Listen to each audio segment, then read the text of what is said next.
बंदी छोड़ सतगुरु रामपाल जी परमेश्वर जी की जय हो। परम पिता परमात्मा सारी सृष्टि के रचनहार कुल मालिक असंख्य ब्रह्मांडों के स्वामी जगत गुरु तीनों लोकों में प्रवेश करके सबका भरण पोषण करने वाले राजाधिराज आत्माधार नाथों के नाथ देवों के देव महादेव सर्वेश्वर महेश्वर मृत्युंजय अजरो अमर आदि अनादि सनातनी प्रभु जगत पिता जगदीश्वर श्री श्री 1008 की उपाधि के वास्तविक अधिकारी अकाल मूरत सौद स्वरूपी राम वासुदेव सर्वगतम ब्रह्म परम पूज्य प्रथम पूज्य परम संत परम पुरुष परम धनी परम दयालु सत्य कबीर हक्का कबीर अल्लाहु अकबर बाखबर अल्लाह ताला जगत के तारणहार जगत के मुक्तिदाता जगत के जगन्नाथ हारे के सहारे हिंदुओं के राम मुसलमानों के अल्लाह सिखों के वाहिगुरु ईसाइयों के मसीह दया के सागर दया निधि करुणा के सागर करुणा निधि स्वयंभू परिभू संकट मोचन कष्ट हरण मंगल करण दुख भंजन अविगत कबीर निर्विकार निर्विषम परमात्मा अलय अलेख सतगुरु आदि अनादि सतगुरु असली मर्यादा पुरुषोत्तम असली राम असली कृष्ण असली घनश्याम असली मुरारी राजाओं के राजा महाराजाओं के महाराजा शहंशाहों के शहंशाह सम्राटों के सम्राट भगवानों के भगवान अल्लाहों के अल्लाह प्रभुओं के प्रभु मसीहाओं के मसीह सच्चे वाहिगुरु बाबाओं के बाबा पीरों के पीर सेठों के सेठ जगत सेठ सावड़सा सेठ सर्वगुण संपन्न अनंत कोटि कलाओं के स्वामी अनंत कोटि ब्रह्मांडों के नायक योगियों में महायोगी ध्यानियों में महाध्यानी सिद्धों में परम सिद्ध ज्ञानियों में तत्व ज्ञानी ब्रह्म ज्ञानी महाज्ञानी परम ज्ञानी सर्वश्रेष्ठ ज्ञानी विज्ञानी युवा कबीर समरथ कबीर असंवाद अमित ओजा सच्चे रहनुमा करीम अल्लाह शुभान अल्लाह दुनिया के अंतिम पैगंबर 8 सितंबर 1951 से गांव धनाना जिला सोनीपत हरियाणा भारतवर्ष की पावन भूमि पे प्रकट रियल कल की भगवान श्री नारायण साकार हरि श्री बाबा साहेब नूर अनंत परमात्मा संत शिरोमणि सतगुरु रामपाल जी परमेश्वर जी के चरण कमल में साध संगति से जुड़े हुए आप और हम सभी सत्सेवक भाई बहनों का अनंत कोटि दंडवत प्रणाम। सत्साई भाई और बहनों, दया परम पिता परमेश्वर जी की सतगुरु रामपाल जी भगवान की जिनके शुभ आशीर्वाद से विशेष आशीर्वाद से आप और हम सभी सत्सेवक भाई बहन साध संगति से जुड़कर अपनी आत्मा के कल्याण हेतु गुरुदेव के तत्व ज्ञान को आधार बनाकर निरंतर भक्ति मार्ग की ओर दृढ़ता से बढ़ रहे हैं। भाई और बहनों, वर्तमान में अपने बच्चों को दृढ़ता देने के लिए भक्ति मार्ग पर बनाए रखने के लिए पूज्य गुरुदेव भगवान अपने मिशन के तहत हिसार जेल से जो विशेष संदेश भेज रहे हैं, उन विशेष संदेश के ऊपर विशेष तौर पर विश्लेषण करने की प्रक्रिया जारी है। यानी क्या कुछ परमात्मा ने सांकेतिक तौर पर या शाब्दिक तौर पर आप और हमारे लिए इन विशेष संदेशों में हिसार जेल से भेजा है, उसके ऊपर निष्कर्ष हो रहा है, उसका निचोड़ निकाला जा रहा है। और दूसरी बात भाई और बहनों, हिसार जेल से परमात्मा ने हमारे लिए जितने भी सत्संग भेजने थे वो भेज चुके हैं। अभी ये जितने भी पार्ट आ रहे हैं विशेष संदेश के 76 नंबर के बाद में 77 नंबर और 78 नंबर, ये उन्हीं पार्ट को रिपीट किया जा रहा है। 76 नंबर के बाद हिसार जेल से सत्संग आना बंद हो चुके हैं। जो विशेष संदेश नंबर 77 है, 77 है, वो विशेष संदेश नंबर 1 है। आप विशेष संदेश नंबर को एक नंबर को सुनिए और 77 नंबर को सुनिए, दोनों एक ही हैं। आज जो विशेष संदेश नंबर 78 आया, 78 नंबर, आप विशेष संदेश नंबर 2 को सुनिए या फिर 78 नंबर को सुनिए, दोनों एक ही हैं। यानी उन्हीं सत्संगों को दोबारा से रिपीट करके आश्रम वालों के द्वारा भेजा जा रहा है। बाकी विशेष संदेश हिसार जेल से आना बंद हो चुके हैं, क्योंकि साध संगतियां गुरुदेव भगवान के आशीर्वाद से चल रही हैं, उनकी प्रेरणा से चल रही हैं। हमें इन सब बातों का नहीं पता था। जैसे ही लास्ट संदेश हिसार जेल से गुरुदेव का आया 76 नंबर, हमें तो नहीं पता था आगे की और मैसेज आएंगे या नहीं आएंगे, लेकिन उसी दिन से परमात्मा ने दास को प्रेरणा करके और विशेष संदेश नंबर 1 के विश्लेषण के लिए वीडियो बनवाने शुरू कर दिए दिन के 2 बजे। क्योंकि गुरु तो अंतर्यामी है, गुरु को तो पता है इस बात का कि अब इसके आगे और कोई संदेश हिसार जेल से नहीं आना है। जितना समझाना था समझा दिया गया है। तो उसी दिन फिर दास को परमात्मा ने प्रेरणा की और उसी दिन से फिर परमात्मा ने कि भाई अब मेरे संदेश तो बाहर जाना बंद हो चुके हैं, अब और कोई सत्संग है नहीं, अब एक नंबर से उनके ऊपर विश्लेषण हो। तो दास के अंदर परमात्मा ने प्रेरणा की और उसी दिन से दास फिर एक नंबर विशेष संदेश पे लाइव आना शुरू हो गया। तो ये कोई संयोग नहीं है भाई और बहनों, कोई कॉम्बिनेशन नहीं है। परमात्मा की रजा से सात संगतियाँ चल रही हैं और परमात्मा की रजा से ही आप भाई बहनों तक सारे संदेश जो है ये भेजे जा रहे हैं। तो हिसार जेल से 76 नंबर विशेष संदेश के बाद नए विशेष संदेश आना बंद हो चुके हैं। अब आगे जितने भी विशेष संदेश सतलोक आश्रम मैनेजमेंट हरियाणा सोशल मीडिया पर डालेगा, विशेष संदेश नंबर 77, 78, 79, 80, 81, ये केवल उन्हीं को रिपीट करके भेजेगा। क्योंकि आश्रम वालों को लगता है कि संगत को क्या पता हम क्या भेज रहे हैं, क्योंकि आश्रम वाली संगत गुरुदेव के सत्संगों को ध्यान से तो सुनती नहीं है, उनका निष्कर्ष वो निकालती नहीं है, तो वो भूल जाते हैं कि कौन सा सत्संग था, क्या सत्संग था। तो आश्रम वालों को कुछ भी ध्यान नहीं है, उनको लगता है कि नए नए सत्संग आ रहे हैं। तो ये आप जियों को थोड़ी सी जानकारी देनी जरूरी थी। तो विशेष संदेश नंबर 8 के ऊपर निष्कर्ष निकालने की प्रक्रिया जारी है गुरुदेव भगवान के आशीर्वाद से। कल हमारा एक पार्ट बन चुका है, आज हम दूसरे पार्ट के ऊपर चर्चा करेंगे। उससे पहले दास आपको एक छोटी सी सूचना और देना चाहेगा साध संगतियों के विषय में। देखो दास अक्सर आप भाई बहनों को अपडेट करता रहता है साध संगति में जाने या ना जाने के विषय में, लेकिन भाई बहन क्या करते हैं कि लास्ट टाइम मैं जो बोलता हूं उसको तो पकड़ लेते हैं और पहले मैं क्या बोल गया उन चीज़ों पे ध्यान नहीं रखते हैं, तो कंफ्यूज हो जाते हैं। तो कंफ्यूज होने की आवश्यकता नहीं है। बहुत सारी जगह भाई बहन 10, 50 या 100, 150 किलोमीटर तक के भगत भाई बहनों के साथ संगतियां रखवाते हैं, तो उन साथ संगतियों में कोई दिक्कत नहीं है। भाई बहन 100, 50, 150 किलोमीटर तक अपने क्षेत्र में साथ संगति रखवा सकते हैं, कोई भी रखवा सकता है। ये तो परमात्मा के सत्संग है, इनमें कोई किसी की तरफ से कोई परमिशन लेने की आवश्यकता नहीं है, किसी की आज्ञा लेने की आवश्यकता नहीं है। आप कोई भी भाई बहन कभी भी अपने घर पर या कहीं भी परमात्मा की साथ संगति रखवा सकते हैं, बशर्ते इस बात का ध्यान रखें कि आप जी मर्यादा में हो और जिस जगह साथ संगति रखवाई जा रही है उस जगह पर आने वाले भक्तों को गुरु महिमा करने में किसी प्रकार की कोई तकलीफ या दिक्कत नहीं होनी चाहिए। अगर आपके घर पे माहौल अच्छा नहीं है, आप कुछ भगत भाई बहन आपस में मिलके सलाह मशवरा करके कोई जगह किराए पे लेकर, ज़्यादा महंगी नहीं, 5-10 हज़ार रुपये तक की, जिसका खर्चा आप जी सब मिलकर आसानी से वहन कर सको, कोई भी छोटा मोटा जगह लेकर किराए पर आप जी साथ संगतियां कर सकते हो। दास ने मना केवल ये किया था कि दूर के भगत भाई बहनों को साथ संगतियों में जाने की जरूरत नहीं है। जिस प्रकार नज़दीक के भाई बहन आपस में साथ संगतियां रखवा रहे हैं वैसे सब रखवाओ, कोई दिक्कत नहीं है। जितने भगत भाई बहन आपके संपर्क में हैं 100, 50, 150 किलोमीटर तक के, आप उनको सूचना दे दीजिएगा। कोई आना चाहेगा तो ठीक है, नहीं आना चाहेगा तो कोई दिक्कत नहीं है।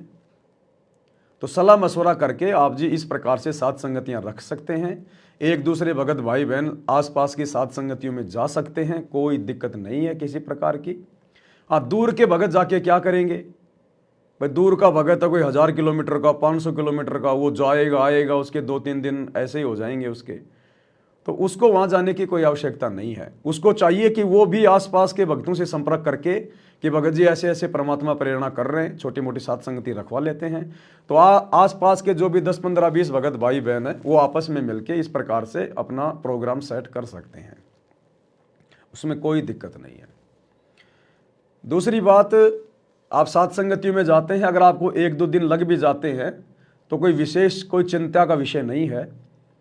देखो, हम साथ संगति में भी परमात्मा के लिए जा रहे हैं, वहां भी हम परमात्मा को ही भोग लगाएंगे। तो हम अपने गुरुदेव भगवान को घर पे दंडवत प्रणाम करके, यदि आप अकेले हैं तो भाई आपके बाल बच्चे भी उपदेशी हैं तो कोई दिक्कत नहीं, पीछे से वो मालिक को भोग लगाते रहेंगे।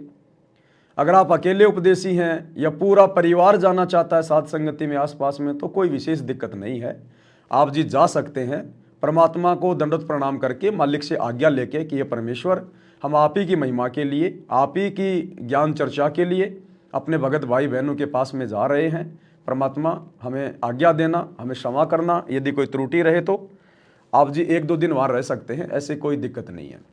देखो कल को गुरुजी आएंगे, हमें बुलाएंगे, तो क्या हम आश्रम में नहीं जाएंगे? हम 2 दिन भी रहेंगे, 3 दिन भी रहेंगे, सपरिवार जाएंगे, फिर घर पे भोग कौन लगाएगा? तो ये परमात्मा सर्वत्र है, हर जगह। हमने किसी भी जो क्रिया है ना उससे बल्कि बंध के नहीं रहना। हमने किसी भी क्रिया से बंध के नहीं रहना कि एक बार भोग लगाना शुरू कर दिया तो डेली उस घर में भोग लगना जरूरी है। विशेष परिस्थितियों में हम परमात्मा से क्षमा प्रार्थी होके आज्ञा लेके हम लोग जा सकते हैं, उसमें कोई दिक्कत नहीं है। दूसरी बात, कोई भी भगत आपको सूचना भेज दे, कोई भी भगत कह दे कि भाई मेरे घर पे सात संगति है, मैं सात संगति रखवा रहा हूँ, आप उस भगत को जानते नहीं, पहचानते नहीं और थैला उठा के चल दिए, तो ऐसा नहीं करना, वो भी गलत है। जिस भगत के यहाँ पर सात संगति है, पहली बात तो उस भगत ने आसपास के जितने भी भगत उसके संपर्क में हैं, 10, 20, 50, उन सबको पहले सूचित करना चाहिए कि भगत जी ऐसे ऐसे छोटी सी सात संगति की परमात्मा प्रेरणा कर रहे हैं, और आप जियों को समय मिले तो भगत जी आप जी आना, बाकी आप बताओ और क्या करे क्या नहीं करे, रखवाना उचित है या नहीं है। तो वो भगत जो भी अपनी राय दे उस हिसाब से, जो ज्ञान आधार से उचित हो वही राय माननी है, जबरदस्ती के नहीं। सबके ऐसे तो अपने अपने विचार हो जाएंगे, तो सबके विचार लेके नहीं चढ़ने, सबकी सुविधा को मद्देनजर रखते हुए और परमात्मा की मर्यादाओं को और ज्ञान आधार को मद्देनजर रखते हुए हमने सात संगतियां रखवानी है। बहुत सारे नए भगत भाई बहन सात संगतियों से जुड़ रहे हैं, वीडियो देख रहे हैं, उनकी इच्छा होती है कि हम सात संगति में जाएं, सात संगति में जाएं। तो अगर सात संगतियां रखवाओगे नहीं तो भगत भाई बहन जाएंगे कहाँ? ऑनलाइन तो वीडियो देख ही रहे हैं वो। जब वो भक्तों के बीच में जाएंगे, हम कैसे गुरुजी को भोग लगा रहे हैं, क्या क्या सावधानियां बरत रहे हैं, क्या क्या हमारे नियम हैं, तो वो सारी चीजें जब वो जाएंगे तभी तो उनको पता चलेगा। तो सात संगति में जाने वाले भक्तों के लिए भी ये नियम है, ये जिम्मेदारी है कि आप जिस भगत के यहाँ पर सात संगति में जा रहे हैं, आप उसको अच्छे से जानते हैं या नहीं जानते हैं, या आप जिसके साथ में जा रहे हैं वो उस भगत को अच्छे से जानता है या नहीं जानता है। सात संगति रखवाने वाला भगत मर्यादा में है या नहीं है, आचार विचार व्यवहार ठीक है या नहीं है, या खाली अपनी मान बढ़ाई के लिए सात संगति रखवा रहा है, दिखावे के लिए रखवा रहा है। तो यदि हमें कोई त्रुटि नजर आती है तो आप जी सात संगति में ना जाइए। यदि आपको लगता है कि मुझे जाना चाहिए, कोई दिक्कत नहीं, महीना 2 महीना हो गया, परमात्मा की थोड़ी चर्चा हो जाएगी, भगत भाई बहनों से मिलना जुलना हो जाएगा, मन थोड़ा हल्का हो जाएगा, तो कोई दिक्कत नहीं, आप सात संगति में जाइए। कहने का मतलब है आप जी सबसे पहले अपनी मर्यादाओं को रखिए, उसके बाद आप जी कहीं भी जाइए, कहीं भी घूमिए, उसमें कोई डर नहीं है। परमात्मा कहते हैं गुरु को राखिए शीश पर, चलिए आज्ञा माही, कहे कबीर उस भगत को 3 लोक भय नहीं। अगर हम मर्यादा में हैं और सामने वाला मर्यादा में नहीं है तो हमारी मर्यादा नहीं टूटेगी। हमने बशर्ते उसको समझाना है। अगर कोई गलती वो कर रहा है जाने अनजाने में तो हमारा फर्ज बनता है प्यार प्रेम से हम उसको समझाएं। राग द्वेष ईर्ष्या सात संगति में नहीं चलेगी। यहाँ आपको कोई देखने वाला नहीं है, लेकिन परमात्मा सबके ऊपर नजर बनाए हुए है। अगर राग द्वेष ईर्ष्या के माध्यम से आप जी एक दूसरे के प्रति कुछ कहोगे, कुछ बोलोगे, सात संगति में जाके कुछ उल्टा सीधा बोलोगे या राग द्वेष रखोगे, मान बढ़ाई की कोई चाहत रखोगे, तो परमात्मा अंतर्यामी है, थोड़े दिन बाद में आपको डिस्फ्यूज कर देगा, आपकी प्रेरणा बंद हो जाएगी। फिर धीरे धीरे फिर एक दूसरे की निंदा चुगली वही करने में लग जाओगे। तो आसपास में सात संगति में जाओ। ये तो चलेंगी भैया, जब तक ये भक्ति चलेगी हजारों साल, तब तक सात संगतियां ऐसे ही चलेंगी। आने वाले समय में हर जगह भगत होंगे, तो क्या गांव गांव में भगत नहीं मिलेंगे आपस में? हर सप्ताह भगत भाई बहन मिलकर एक जगह परमात्मा को भोग लगाया करेंगे, सात संगतियां हुआ करेंगी, आसपास के 150 किलोमीटर के भगत आएंगे, तो ये तो चलती रहेंगी। ये तो परमात्मा के समागम है, सत्संग है, ये बंद नहीं होंगे। दास ने तो मना इसलिए किया कि ज़्यादा दूर जाने की जरूरत नहीं है। आसपास के भगत अपने अपने क्षेत्र में सात संगतियां रखवाओ। एक तो आप एक ही जगह रखो और एक सैकड़ों जगह सात संगतियां हो, तो कितना लाभ होगा। तो इस प्रकार से थोड़ा ज्ञान को आधार बना के, दास ने मना नहीं किया किसी को, ना किसी को सात संगति में जाने के लिए मना किया। दास केवल दूर दराज वाले भगत भाई बहनों को सात संगतियों में आने जाने के लिए मना करता है कि फालतू में आप वहाँ जाओगे। अब ज़्यादातर तो आपको पता हो गया क्या क्या नियम है, क्या क्या मर्यादा है। अब खाली भंडारा करने जा रहे हो 1000 किलोमीटर, तो फिर फायदा क्या। हाँ, आसपास में भगत भाई बहन सात संगति रखवा रहे हैं तो आसपास में मिलने जुलने के लिए जाओ, कोई दिक्कत नहीं है। 1-2 दिन अगर परमात्मा को भोग नहीं लगा पा रहे हो तो परमात्मा से आज्ञा लेके, मालिक को दंडवत करके आप चले जाओ। वहाँ भी तो परमात्मा ही है, वहाँ भी तो मालिक को ही भोग लगेगा, वहाँ भी तो आप जी भोग ही लगाओगे, कोई रागनी थोड़ी गाओगे। तो इस प्रकार से थोड़ा ज्ञान को आधार बनाकर, क्योंकि बहुत सारी जगह क्या है कि भगत भाई बहन आपस में छोटी छोटी बातों को लेकर मनमुटाव करने लग जाते हैं। वहाँ साथ संगति में नहीं जाना, वहाँ ये नहीं करना, वो वहाँ जो है वो नहीं करना। तो ऐसा नहीं है, जो जा रहा है उसको जाने दो भाई, हम क्यों रोके हम किसी को, हमें क्या मतलब है भाई। हम कब तक किसी को बांध के रखेंगे, कब तक हम किसी को रोक के रखेंगे, कब तक आप किसी को डंडे के जोर पे चलाओगे। जैसे हमारे गुरुदेव भगवान ने 2014 के बाद पूरी संगत को फ्री छोड़ दिया कि भैया मैंने जो ज्ञान देना था दे दिया, मैंने जो मर्यादा बतानी थी बतानी, मैंने बता दी, अब मैं किसी को बांध के नहीं रखूंगा। अब जिसने ज्ञान समझा होगा, जिसने मर्यादाओं को समझा होगा, वो अपना ध्यान रखेगा अपनी भक्ति का। तो जब 10 साल से हमारे को गुरुजी ने फ्री छोड़ रखा है, तो हम कैसे बांध सकते हैं हम किसी को। हर भगत स्वतंत्र है, कहीं भी जाएगा कहीं भी आएगा। हम केवल जानकारी दे सकते हैं कि भाई ज्ञान आधार से ऐसा ठीक है ऐसा गलत है। उसके बाद कोई जा रहा है तो हमने उसको फिर दूसरी नज़र से नहीं देखना कि ये भगत तो बार बार मना करने के बाद भी जा रहा है, ये है वो है। कोई हमारी बातें मानने के लिए बाध्य नहीं है, और ना हम किसी के ठेकेदार हैं कि भाई हमारी बात कोई माने। नहीं, सर्वप्रथम हमारी भक्ति, हमारी मर्यादा। दूसरा, हमें जो लगता है हम लोगों को सूचना दे सकते हैं ज्ञान आधार से। बाकी वो जा तो परमात्मा के लिए रहे ना, मालिक को भोग लगाने के लिए जा रहे हैं, क्या दिक्कत है। और एक आध भगत मान लो कोई ऐसा है दूर दराज का भी है, आसपास में किसी भगत के साथ उसके संपर्क नहीं है, तो वो दूर दराज की साथ संगति में भी जा सकता है। यदि उसकी आर्थिक स्थिति सही है, उसके पास में अच्छा जो है किराया भाड़ा है, समय है, तो जा सकता है, क्या दिक्कत है उसमें। लेकिन ऐसा नहीं कि पहले की तरह जैसे हम साथ संगतियाँ रखते थे पहले, तो पूरे देश के भगत ही आ जाओ उठ उठ के, वैसा करना ठीक नहीं है ज्ञान आधार से वर्तमान में। क्योंकि 10 दिन में 2 बार लाए आ रहा है, ये भी तो साथ संगतियाँ हो रही है। तो आसपास की साथ संगति में जाओ, परमात्मा की महिमा करो, कोई दिक्कत नहीं है। एक दूसरे भगत भाई बहनों को समझाओ, ज्ञान आधार से मालिक की चर्चा करो और दृढ़ होते जाओ, उसमें कोई दिक्कत नहीं है। सबको आपस में सहयोग करना चाहिए, एक दूसरे की टांग नहीं खींचनी चाहिए इसमें। तो आज शुरू करते हैं हम परमात्मा के आशीर्वाद से। विशेष संदेश नंबर 8 का पार्ट नंबर 2 है।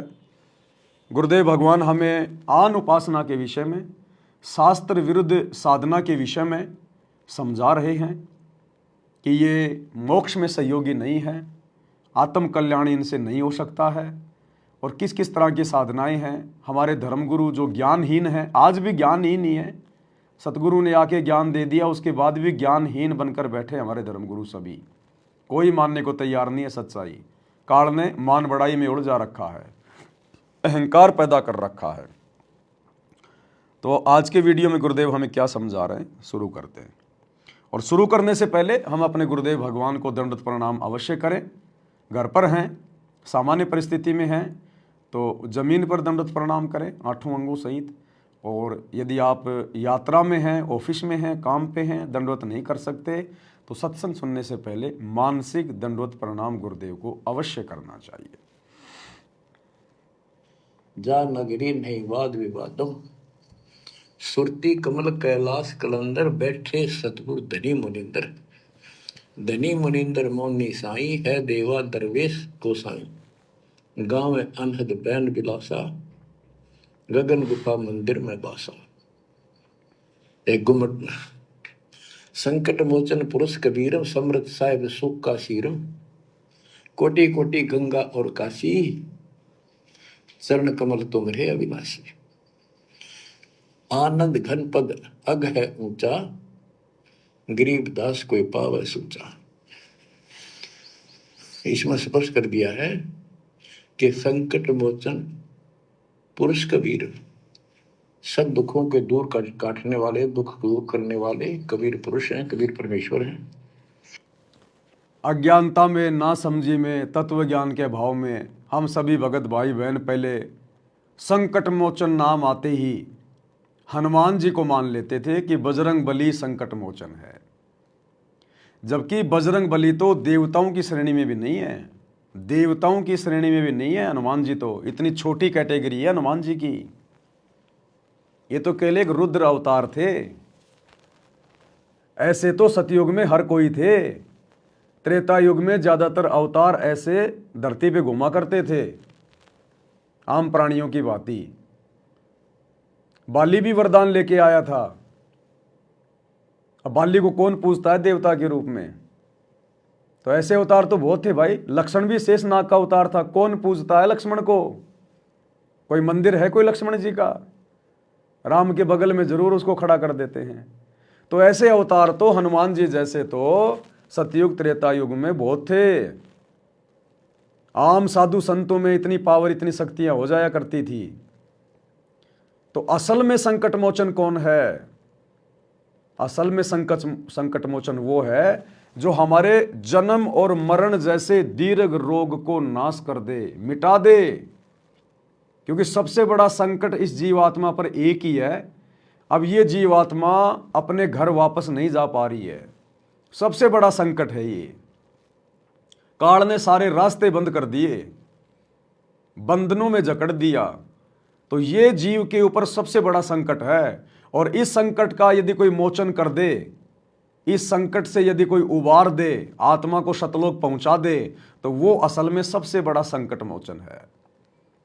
तो वर्तमान में इस पृथ्वी पर 21 ब्रह्मांड में यदि एकमात्र कोई संकट मोचन है तो सतगुरु रामपाल जी हैं। ये कबीर भगवान हैं। संकट मोचन कष्ट हरण मंगल करण कबीर आ गए शरण थारी। ये सबसे बड़ा संकट मोचन है। ये परमात्मा हमारे सांसारिक संकटों का भी मोचन करेगा, कष्टों का हरण करेगा। हमें यहाँ भी परमात्मा अच्छी तरीके से 2 टाइम की रोजी रोटी उपलब्ध करवाएगा, काम धंधा उपलब्ध करवाएगा। हमारे भविष्य में आने वाले संकटों का परमात्मा मर्दन करेगा। और सतलोक में तो फिर परमात्मा हमें अंत में, अगर आजीवन भक्ति पर लगे रहे, मर्यादाओं में टिके रहे, तो फिर ये परमात्मा काललोक से भी हमारा जो सबसे बड़ा संकट है जन्म और मरण का, उसको भी काटेगा और सदा सदा के लिए सतलोक में बैठाकर सुखी करेगा। और परम पदार्थ सुख का सीरम, परम पदार्थ सबसे श्रेष्ठ परमात्मा और सुख का सीरम, यही सुख का दाता है। बच्चों, हमारा मोक्ष न होने का एक कारण रहा है, काल ने सबको भ्रमित कर रखा है। जैसा सृष्टि रचना के द्वारा आपको बताया गया, काल ने कहा था सबको उल्टे रास्ते ला दूंगा, किसी को सच्चा मार्ग नहीं बताऊंगा। बच्चों, आपको अमरवाणी सुना रहा हूं, अमर ग्रंथ की, जहां से दास बोल रहा है और यहाँ से परमात्मा ने कैसा अजब गजब करके आप तक ये सत संदेश पहुंचाया है। इस पे अमल करना। अब देखो क्या करें गुरुदेव कि तुम्हें जो ये सत्संग भेजे जा रहे हैं ना हिसार जेल से, ये परमात्मा का विशेष आशीर्वाद है। यानी गुरुदेव का विशेष आशीर्वाद है हमारे ऊपर। और गुरुदेव कह रहे हैं बच्चों इसके ऊपर अमल करना, कहने सुनने तक मत रखना इन बातों को कि मैंने यहाँ से सत्संग करके भेज दिए, आपने सुबह सुबह सुन लिए और सारा दिन फिर वही क्रिया करने लग गए जो आम लोग कर रहे हैं। तो गुरुदेव कह रहे हैं ऐसे बात बनेगी नहीं, तुम अपने गुरु के दोषी हो जाओगे। ऐसे हमने अमल करना है प्रत्येक बात के ऊपर कि हमारे गुरुदेव इतना संघर्ष क्यों कर रहे हैं, किसके लिए कर रहे हैं। समर्थ होते हुए भी परमात्मा 10 साल से जेल में क्यों बैठे हैं, क्या लीला है, क्या मिशन है। परमात्मा हमें अपने से दूर कर कर हमें ज्ञान आधार से स्वयं भक्ति मार्ग पर निर्णय लेते हुए चलता हुआ देखना चाहते हैं। क्योंकि परमात्मा को पता है कि एक समय यहां से मैंने भी जाना है और यदि मैं अचानक से चला जाऊंगा तो सारी आत्माएं डगमग हो जाएंगी। तो एक छोटी सी रिहर्सल की परमात्मा ने कि मैं देखता हूं कि जब मैं सतलोक जाऊंगा तो मेरे जाने के बाद ये भगत किस प्रकार से भक्ति करेंगे, मेरे द्वारा दिए गए अनमोल ज्ञान को आधार बनाकर भक्ति करेंगे या फिर मेरे परिवार को देखकर भक्ति करेंगे या एक दूसरे भक्तों की देखा देखी भक्ति करेंगे या फिर जब तक मैं हूं तब तक तो भक्ति पे लग रहे हैं और जब मैं चला जाऊंगा तो फिर पीछे से भक्ति पे ये फिर ढिलाई बरतने लग जाएंगे, मर्यादाओं का ध्यान नहीं रखेंगे। तो परमात्मा हिसार जेल में बैठकर वो रिहर्सल कर रहे हैं कि मेरे जाने के बाद का भगत समाज क्या होगा, कैसा होगा, भक्ति माहौल कैसा होगा। और यदि कोई गलती वर्तमान में हो भी गई तो उसको मैं जाने से पहले ठीक करके चला जाऊंगा। और दूसरा, संगत में अभी तक कितने भगत बने हैं, एक छोटी सी परीक्षा भी परमात्मा हिसार जेल में बैठ के ले रहे हैं कि कितने तो काल के एजेंट घुसे हुए हैं भगत बन के, और कितने वास्तव में परमात्मा की आत्माएं हैं जो अपना आत्म कल्याण चाहती हैं। तो गुरुदेव कह रहे हैं बच्चों, इन सत्संगों के ऊपर अमल करना ये विशेष आशीर्वाद है। और ये विशेष आशीर्वाद भाई और बहनों आप और हम सत्सेवक ही समझ सकते हैं। बाकी संगत को नहीं पता कुछ भी, आश्रमों में जाने वाले भाई बहनों को नहीं पता कुछ भी, ये सत्संग कितने विशेष हैं, कितने अनमोल हैं, इस सत्संगों में क्या क्या गूढ़ रहस्य छुपे हुए हैं, भक्ति में हमें कितनी दृढ़ता मिलेगी। इन सत्संगों में बहुत ज़्यादा पावर है, शक्ति है गुरुदेव की। ये सत्संग हमारा पोषण कर रहे हैं। लेकिन आम संगत इन सब बातों से बेखबर है, क्योंकि आम संगत अपने गुरु को परमात्मा नहीं मानती, भगवान नहीं मानती। और जब तक हम गुरु को परमात्मा के रूप में देखना शुरू नहीं करेंगे, हमारे गुरुदेव के वचन हृदय में समाना भी शुरू नहीं करेंगे। तो काल के द्वारा भ्रमित इन पंथों के बारे में परमात्मा बताते हैं। गरीबदास जी उस ज्ञान को अपने शब्दों में इस प्रकार बताया है। अथ सठ दर्शन गमोड़ बैदा, सठ दर्शन सठ भेष कहाँ है, बहु विधि धूम धूम धार मचावे, तीर्थ व्रत करे तर बीता, वेद पुराण पढ़त है गीता। यानी साधना का तो ढूंढा ठारे हैं, यानी तैल कम सारे खेल में पता नहीं किस किस प्रकार की कठिन से कठिन साधना करते हैं, तीर्थ व्रत करते हैं और गीता पुराण वेद इनका पाठ करते हैं। और गरीबदास जी क्या बताते हैं, रग यजु है शाम अथर्व, ये चारों वेद चत भंगी रे, सुख संवेद बाचे साहेब का, सोहन सा सतसंगी रे, सोहन सा सतसंगी रे। परमात्मा कह रहे ये जगत वाले, दुनिया वाले, ज्ञानहीन साधु संत महात्मा और इनके पीछे लगी हुई दुनिया, भक्ति साधना का तो इन्होंने डूंडा उठा रखा, झंडा उठा रखा पूरा। दुनिया को तो लगता भाई एक नंबर के भगत हैं, इनके जैसा भगत तो कोई है नहीं। देखो भाई और बहनों, हमने अपने संबंधित बातों को विशेष महत्व देना है। परमात्मा क्या उदाहरण दे रहे हैं, हमने क्या समझना है, हमने अपने पंथ और भक्ति से संबंधित निष्कर्ष निकालना है। अब ये दुनिया भर के साधु संत महात्मा, दुनिया भर के लोग, जैसे आज ये क्या है पता नहीं, मैं तो अब गया था सेविंग करवाने, तो शायद आज महाशिवरात्रि होगी, मुझे तो नहीं पता, गुरुजी की सौगन मुझे नहीं पता। मैं तो अब सुबह जैसे निकला 10-11 बजे सेविंग करवाने के लिए, तब मैंने देखा लोग ये बेर बार लेके, गाजर वाजर लेकर, पता नहीं मंदिरों में भीड़ लग रही है। तो उनको देख के दास के अंदर ये विचार आया कि हो सकता आज कोई शिवरात्रि होगी, कोई महाशिवरात्रि हो सकती है। अन्यथा दास को नहीं पता बिल्कुल भी, ना दास कोई न्यूज़ देखता, ना कोई अखबार पढ़ता, ना मेरा किसी जगत वाले से, आड़ोसी पाड़ोसी से कोई संबंध है, ना हम बाहर कहीं बैठते ना उठते, तो हमें पता ही नहीं दुनियादारी में क्या हो रहा है, फालतू की बातों से हमें लेना ही क्या है। तो दास जैसे गया तब पता चला कि हो सकता है शिवरात्रि हो सकती है। अब है या नहीं है मुझे ये भी कन्फर्म नहीं है, मैं तो आइडिया लगा रहा हूँ, हो सकती है, अब है या नहीं है मुझे ये भी नहीं पता। तो दुनिया तो ऐसा लग रहा है जैसे एक नंबर के भगत हैं भाई, डूंडा पाट रखा है, कोई कावड़ ला रहा है, कोई पैदल यात्रा कर रहा है, कोई जमीन पे रेंग रेंग के नारियल फोड़ रहा है, कोई कहाँ जा रहा है, कोई क्या कर रहा है। लेकिन उनकी साधना 2 कोड़ी की, उसका परिणाम 0/0, लाभ कुछ नहीं, उल्टे कोरे पाप। तो ठीक इसी प्रकार वर्तमान में काल का तो एक ही काम है भाई और बहनों, भ्रमित करना। जिस प्रकार उसने जगत को भ्रमित कर रखा है भक्ति और भगवान के नाम पे, अब जब आत्माएं भगवान की शरण में आ जाएंगी, सतगुरु की शरण में आ जाएंगी, तो उनको भ्रमित क्यों नहीं करेगा।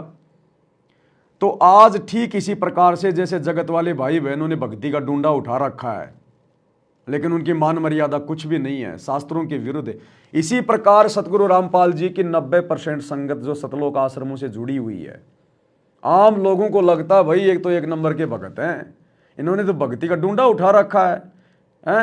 साल में 5-5, 6-6 तो बहुत बड़े बड़े भंडारे कर रहे हैं, भंडारों का दिन रात प्रचार किया जा रहा है, पोस्टर लगाए जा रहे हैं, पंपलेट बांटे जा रहे हैं, जा जा के लोगों को न्योता दिया जा रहा है जबरदस्ती, आना जी हमारे भंडारे में, आना जी धनाने धाम में, देसी घी का भंडारा, देसी घी का भंडारा। यूट्यूब चैनल को सब्सक्राइब करवाने के लिए भक्तों की रेल बना रखी है, पुस्तकों का ज्ञान प्रचार कर रहे हैं और तरह तरह से कहीं को रैली है, कोई राजनेता की रैली है, कोई मंत्री की रैली है, डूंडा पाट रखा है, बसों में भर भर के ले जाते हैं भक्तों को भीड़ इकट्ठी करने के लिए। तो दुनिया को तो लगता है कि बाबा रामपाल जी के भगत तो एक नंबर की भक्ति कर रहे हैं, लेकिन बाबा रामपाल जी के 90% भगत जो सतलोक आश्रमों से जुड़े हुए हैं, 2 धेले की भक्ति कर रहे हैं दुनिया वालों में, और बाबा रामपाल जी के सतलोक आश्रमों से जुड़े हुए भक्तों में कोई अंतर नहीं है, क्योंकि मर्यादा किसी की नहीं है, मर्यादा सबकी खंडित है। इन सतलोक आश्रमों से जुड़े हुए भक्तों से चाहे बाबा रामपाल की भक्ति करवा लो और चाहे श्री रामचंद्र जी की भक्ति करवा लो, इनको कोई फर्क नहीं पड़ता। इनसे आप चाहे इन आश्रमों में भंडारे करवा लो, चाहे इनसे राम जन्मभूमि अयोध्या में भंडारा करवा लो, इनको कोई फर्क नहीं पड़ता। इन्हें चाहे अपने गुरुजी की रैलियों में बुला लो, चाहे जाट आरक्षण की रैली में बुला लो, चाहे आनंदपाल सिंह जैसे गुंडों की सीबीआई जांच की रैली में बुला लो, या चाहे नेताओं की रैलियों में धक्के खिला लो, इन्हें कोई फर्क नहीं पड़ता। इन्हें पता ही नहीं हम क्या कर रहे हैं, हमारे गुरुजी के नियम क्या है, हमारा मार्ग क्या है, हमारा गुरु इतना संघर्ष क्यों कर रहा है। तो दुनिया को तो लगता है कि भक्ति का डूंडा उठा रखा, भाई एक नंबर के भगत हैं। और आश्रम में तो इनका व्यवहार देखो आप, आश्रम में तो बड़े प्यार से बोलेंगे, प्यार से रहेंगे, भगत जी करेंगे। कोई कुछ कह देगा, अरे कोई बात नहीं भगत जी, कोई बात नहीं। और आप इनके घरों पे जाके देखो, जहां ये काम धंधा करते हैं वहां जाके देखो आप इनका आचार विचार व्यवहार। जब साथ संगति होती है वहां आके देखो, ये ले लेके लठ आ जाते हैं मारने के लिए। इनसे बात करके देख लो ज्ञान आधार से, कोई सवाल कर लो इनसे, जरा सा गाड़ियां निकालने लग जाएंगे ये। तो ये दुनिया की नजरों में तो एक नंबर के भगत बने फिर रहे हैं, और वास्तविक जिंदगी में भक्ति इनके आसपास भी नहीं है। सतगुरु रामपाल जी ने भक्ति दे दी, लेकिन साथ में मर्यादा भी बताई है। मर्यादा तोड़ के तुम जितनी मर्जी भक्ति का दिखावा कर लो, एक फुट्टी कोड़ी भी हाथ नहीं लगेगी, फुट्टी कोड़ी भी। और ये कितने भगत हैं, कितनी इनके अंदर भक्ति जो है वो प्रवेश हुई है। खुद सतगुरु रामपाल जी समय समय पर इन लोगों की पोल पट्टी हिसार जेल से खोलते रहते हैं कि कैसा इनका आचार है, कैसा इनका विचार है, कितना इनको ज्ञान है, कैसी इनकी सोच है। अपने 90% भक्तों की सोच, उनकी रहनी करनी सतगुरु रामपाल जी ने आम जगत वालों से भी गिरी हुई बताई है। अब सोचो ये आम जगत वाले अच्छे या फिर सतगुरु रामपाल जी के भगत अच्छे। तो समय समय पर सतगुरु रामपाल जी सतलोक आश्रमों से जुड़े हुए भगत भाई बहनों की रहनी करने को भी दर्शाते रहते हैं, क्योंकि ये दिखावे की भक्ति नहीं है। तुम दुनिया के सामने जो 2 नंबर का काम करने वाले आदमी हैं, भक्ति के निकट भी नहीं है, सारा दिन उल्टे काम करते हैं, राजनीति में सड़ रहे हैं, उनको तुम पकड़ पकड़ के एमएलए को, मंत्री को, किसी ठेकेदार को, उनको तो तुम पकड़ पकड़ के हाथ जोड़ जोड़ के भंडारों में लेके आते हो। और अपने भगत भाई बहनों के साथ तुम्हारा व्यवहार कैसा है, आपका गुरु बता रहा है खुद क्या कह रहा है।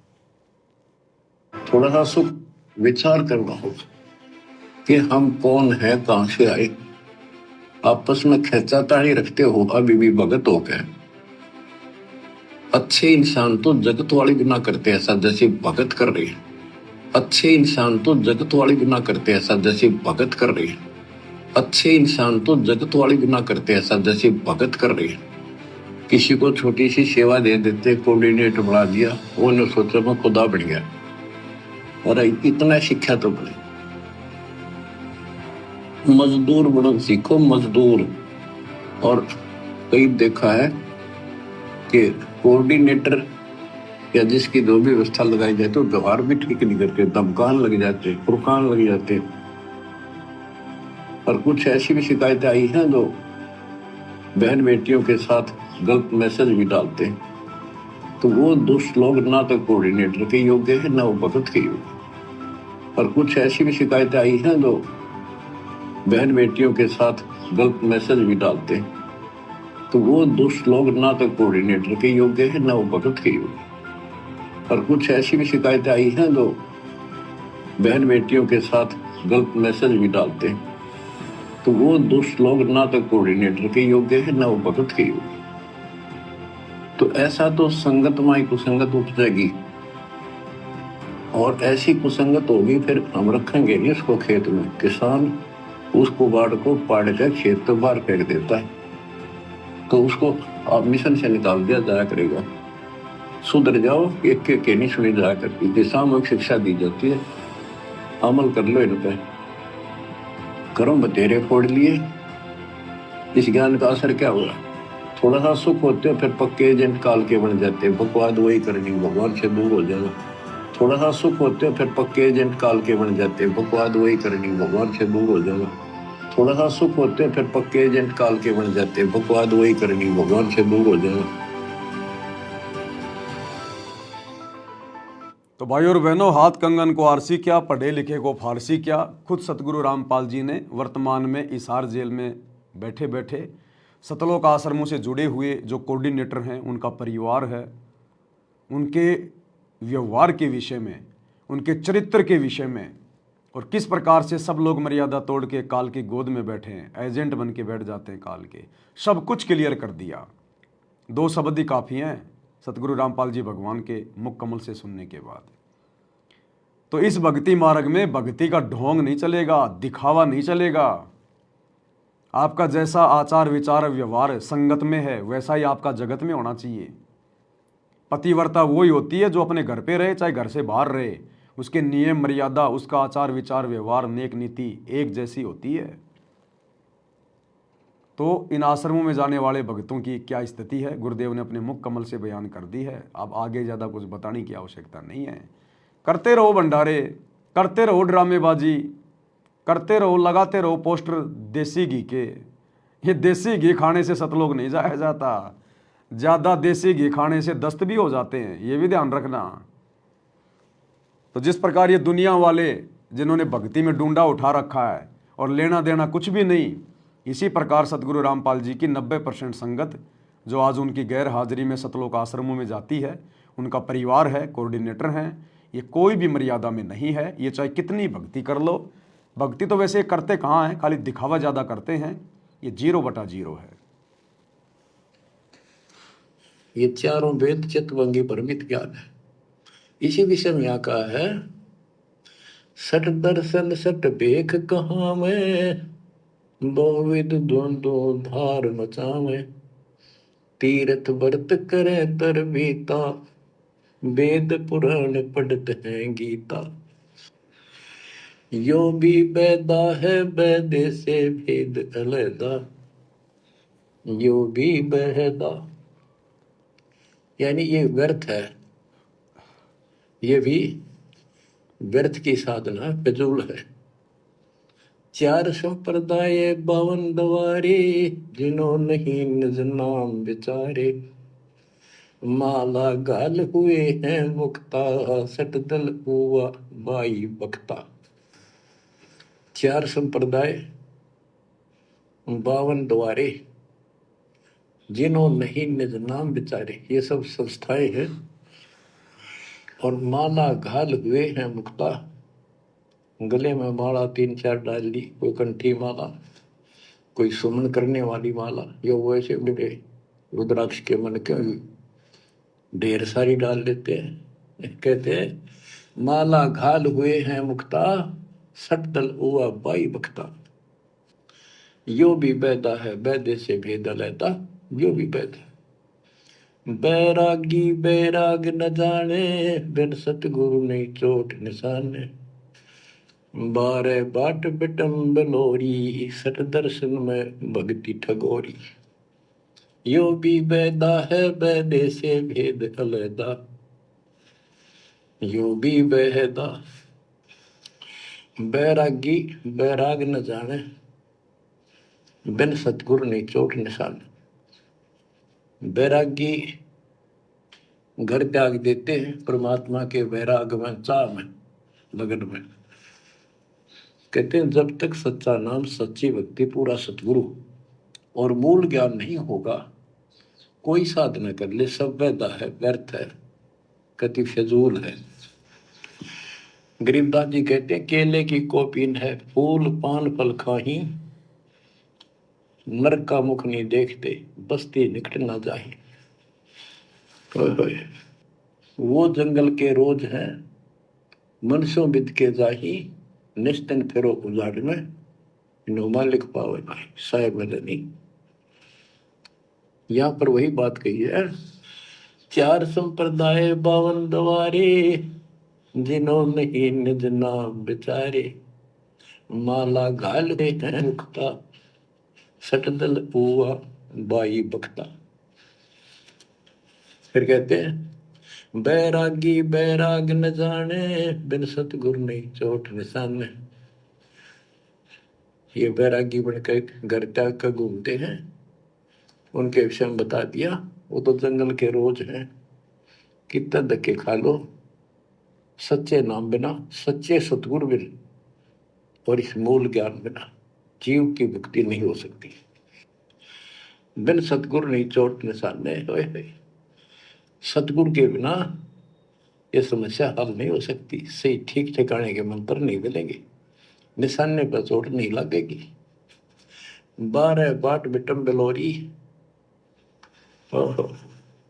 सठ दर्शन में भक्ति ठगोरी। ये सठ दर्शनी है गिरी पुरी नाथ वैष्णो सन्यासी उगड़ नंगड़ नागा। कहते इनमें भक्ति गलत है, इनको ठग रखा काल में, भ्रमित कर रखा है। सन्यासी 10 नाम कहावे, शिव शिव करे न संशय जावे, निर्वाणी नी कच्छ निसारा, भूल गए हैं ब्रह्म द्वारा। क्या स्पष्ट कर दिया कि सन्यासी 10 नाम कहावे। 10 नामी एक पंथ है और वो शिव के उपासक है। कहते शिव शिव करे न संशय जावे। इनके नाम क्या है? 10 नियम है इनके।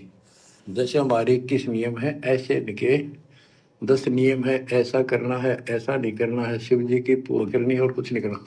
ये नाम नहीं जाप करते, कहते हम इन 10 नामों को डेली याद रखा। फिर क्या बताते हैं?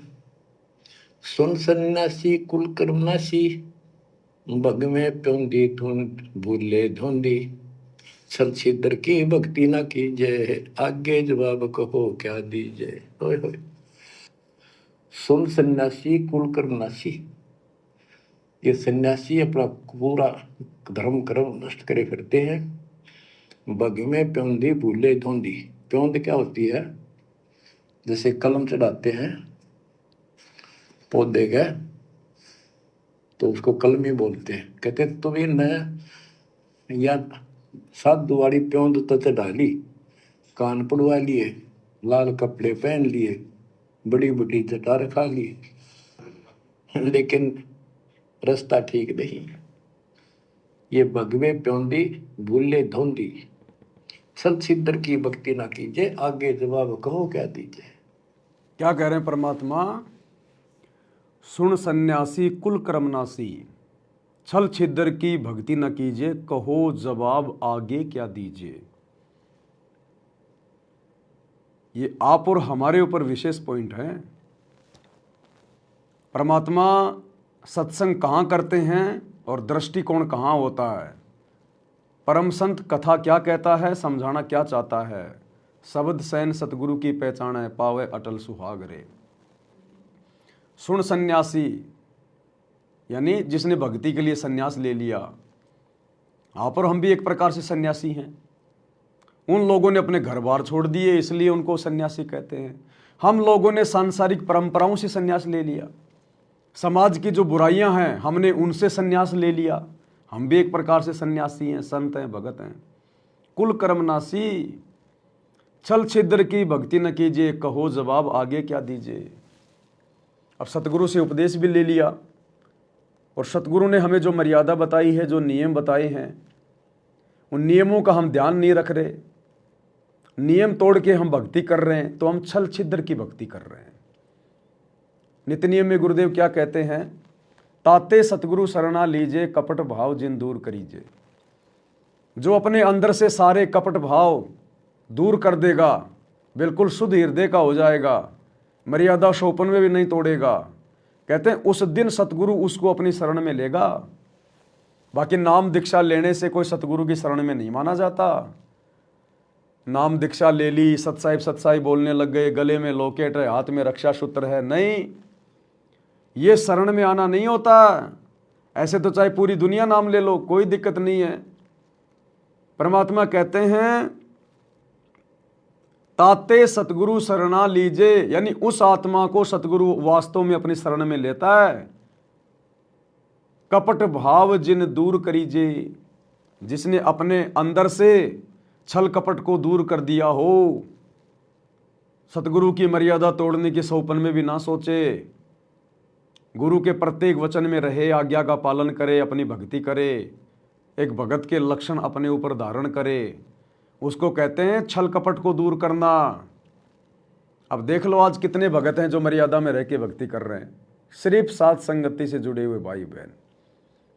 बाकी एक भी भगत ऐसा नहीं है साथ संगति के अलावा जो मर्यादा में हो, चाहे वो 1 करोड़ हो चाहे 2 करोड़ हो।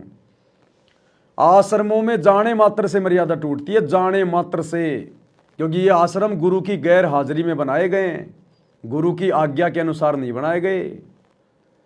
ये मनमाना आचरण है, और गुरु की आज्ञा के बिना जो मनमाना आचरण करता है उसकी कुसंगति करना, मर्यादा तोड़ना है। अब देख लो ना, गुरु जी के दोनों लड़के गोहाना जाट महासभा का उद्घाटन करने गए और अपने गले में माला डलवा के घूम रहे हैं, अपने गले में फूलों की मालाएं डलवा के घूम रहे हैं। तो कहाँ है मर्यादा? जब तुम्हारे आश्रम संचालकों की मर्यादा नहीं है तो आश्रमों में जाने वालों की, लड्डू जलेबी बर्फी खाने वालों की मर्यादा कहाँ रहेगी? सतनाम के नियम नंबर 4 में गुरुजी ने स्पष्ट मना कर रखा है कि भगत ने अपने गले में माला नहीं डलवानी, ना किसी के गले में डालनी।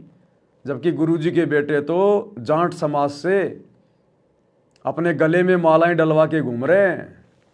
तो कहाँ है मर्यादा? ये होता अपने गुरुजी के साथ में छल कपट करना।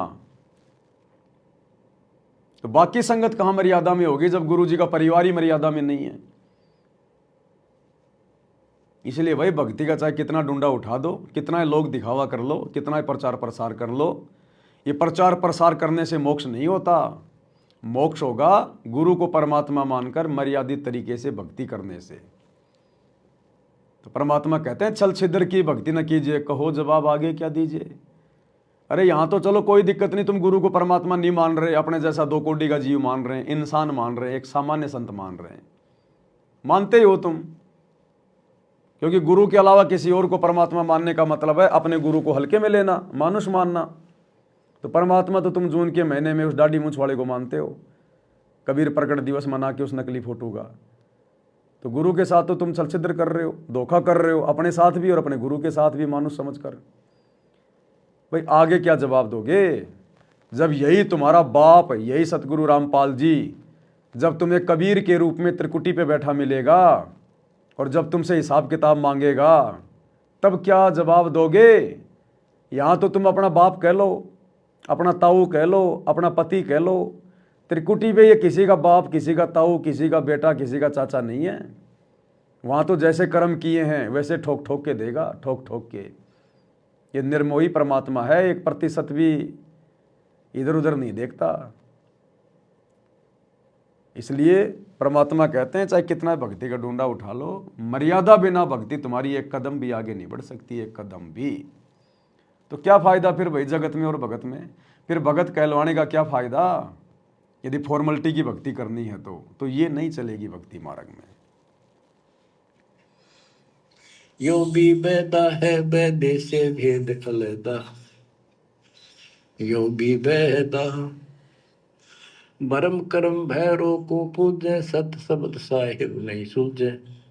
माला बुखटी कक्कड़ हुकटी, बाना घोड़ी भांग बसोड़ी, यो भी बैदा है बैदे से भेद अलैदा, यो भी बैदा।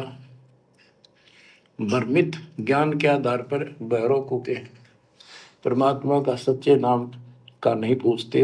बच्चों कि भ्रमित ज्ञान के आधार पर भैरों की पूजा करता है, कोई देवताओं की पूजा करते हैं। कबीर साहब कहते हैं माई मसानी सेठ शीतला भैरव भूत हनुमंत साहिब से न्यारा रहे जो इनको पूजत, उनके निकट भगवान नहीं आएगा जो इनकी पूजा करते हैं।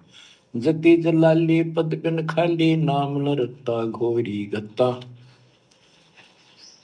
मंडी बसंता ओढ़े कंथा बन फल खावे नगर न जावे यो भी बैदा है बैदे से भेद अलैदा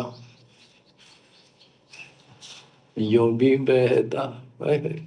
अब बताते हैं जंगम जैनी फोकट फैनी नाम न चीना गुरु गुणहीना गलरी जिंदा मस्तक बिंदा गुगल खेवे जंतर सेवे यो भी बैदा है बैदे से भेद अलैदा। यो भी बैदा यानी व्यर्थ है ये। जंगम जैनी फोकट फैनी इनके पास कख नहीं है। जो जंगम सेवड़े जैन धर्म से संबंधित लोग, बच्चों कमाल है आपकी किस्मत का।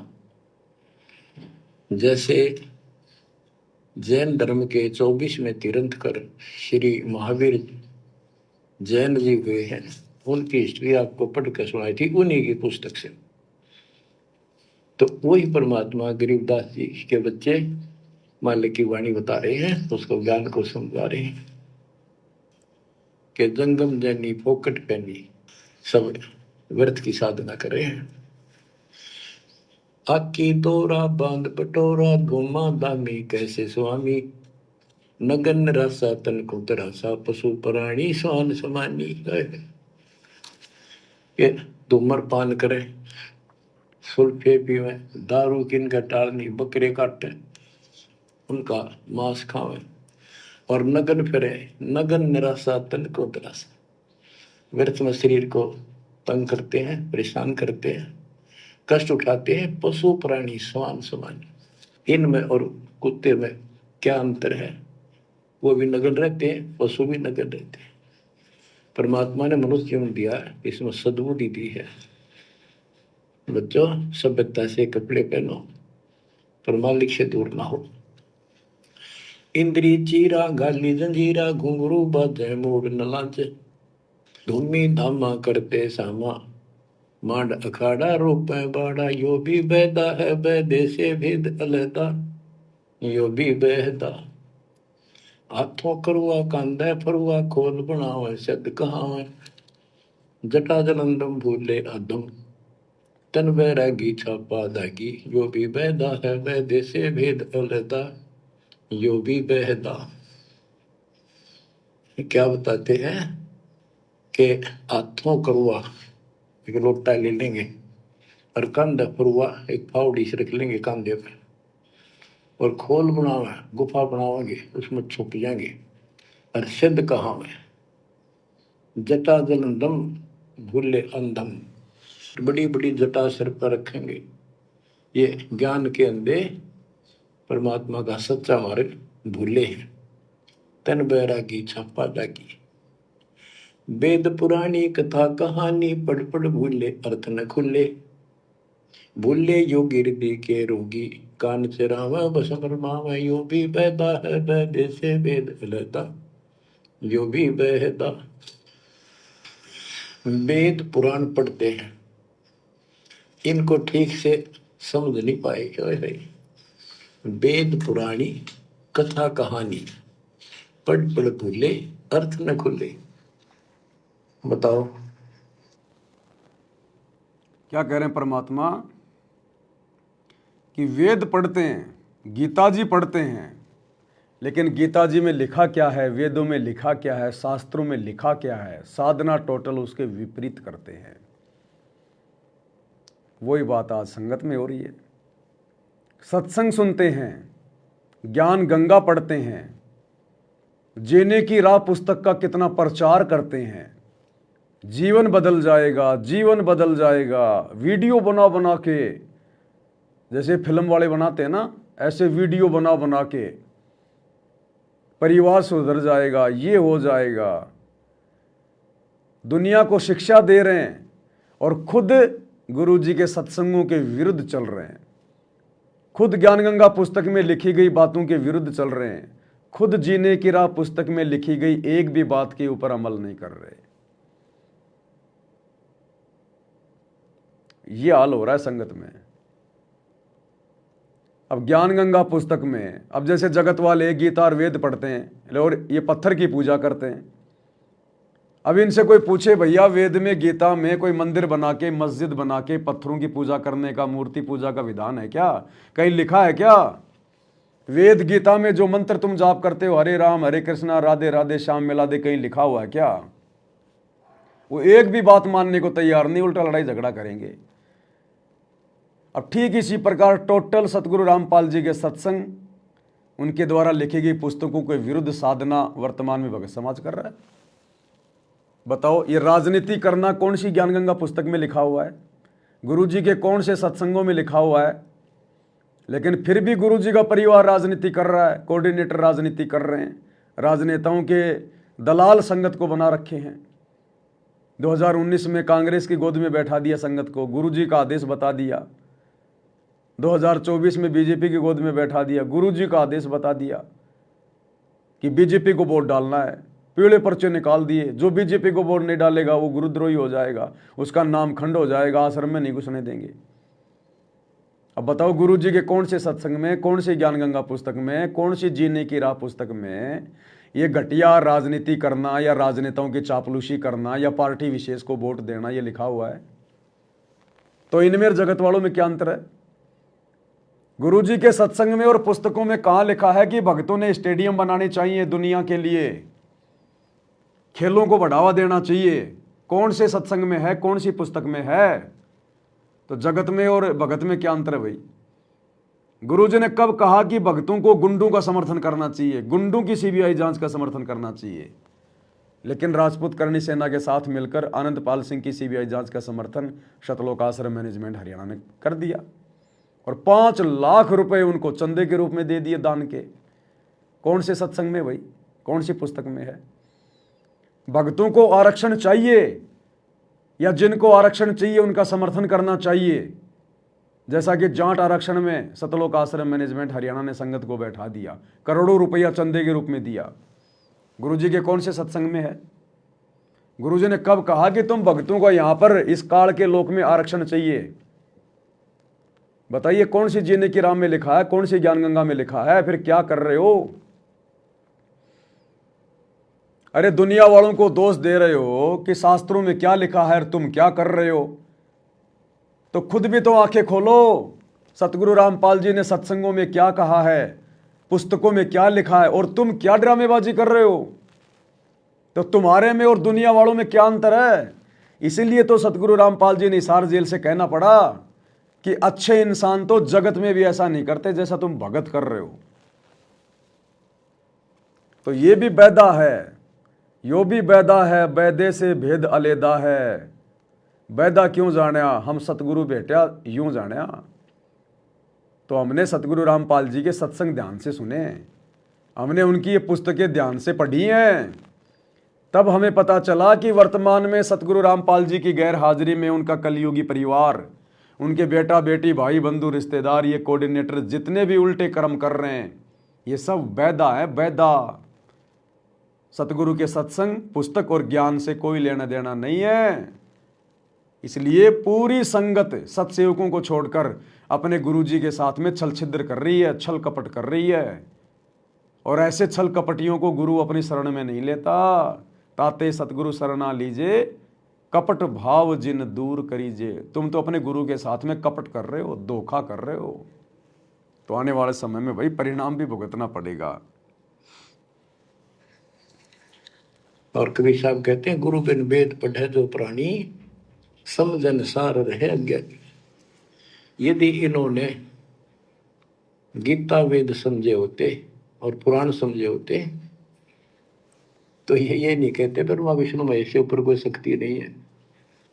इसी प्रकार अगर सतगुरु रामपाल जी के बेटा बेटी ने, उनके रिश्तेदारों ने, उनके भाई ने, इन कोऑर्डिनेटरों ने अगर उनके सत्संग समझे होते, उनकी पुस्तकें पढ़ी होती और मर्यादाओं में होते, गुरु को परमात्मा मान लिए होते, तो आज राजनेताओं की गोद में जाके नहीं बैठते, गुंडों की सीबीआई जांच का समर्थन नहीं करते, दुनिया के लिए स्टेडियम नहीं बनाते, भक्तों के दान का दुरुपयोग नहीं करते, आश्रमों में हॉस्पिटल नहीं बनाते, लोगों की धर्मशाला नहीं बनवाते, अयोध्या में जाके भंडारा नहीं लगवाते, गले में माला नहीं डलवाते गुरुजी के लड़के। जैसे गुरुजी कह रहे हैं ना कि अगर इन्होंने वेद पढ़े होते तो क्या ये उल्टी साधना करते? तो इसी प्रकार गुरु का परिवार, ये कोऑर्डिनेटर अगर सत्संगों को अच्छे से समझ जाती, गुरु को समझ जाती, तो क्या आज ये लोग गुरुजी की गैर हाजिरी में इस परीक्षा के समय में इतनी बड़ी बड़ी गलतियां करते? कभी नहीं करते।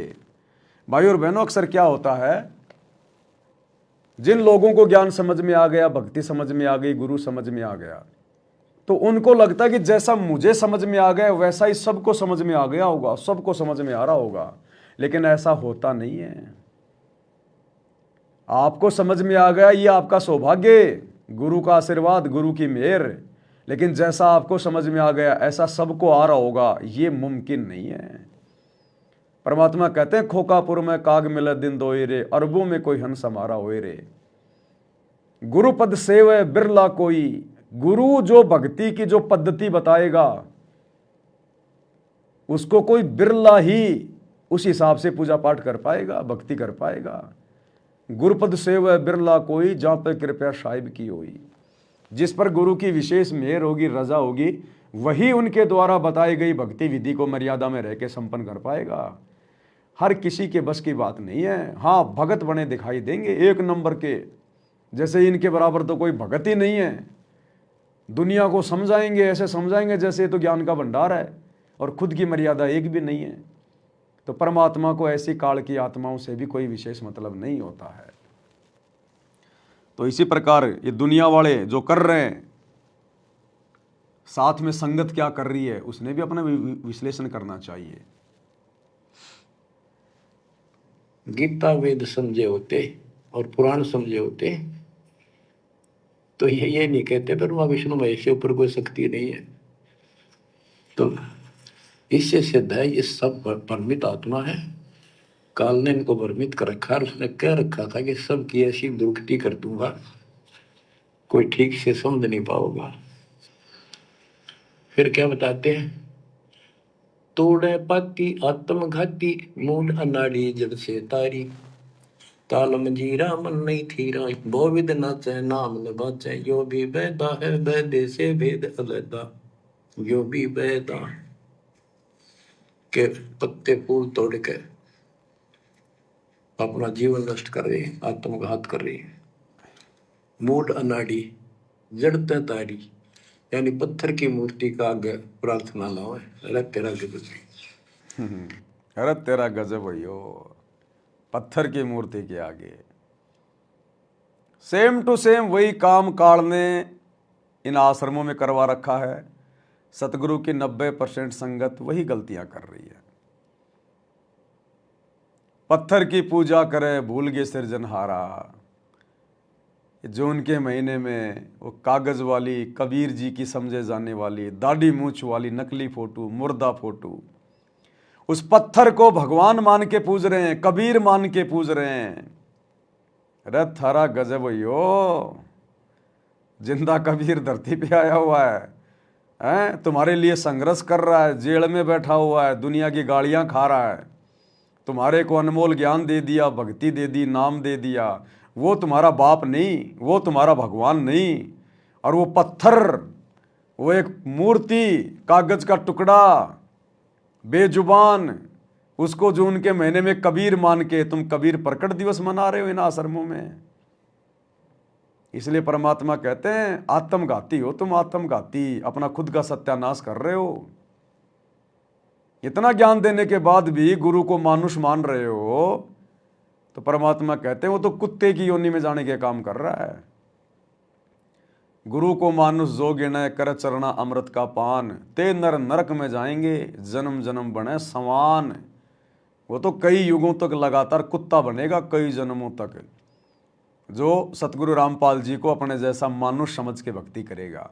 और मानुष समझने का मतलब है अपने गुरु के रहते सहते जून के महीने में उस कागज के टुकड़े में दाढ़ी मूंछ वाली फोटो में कबीर भगवान देखना।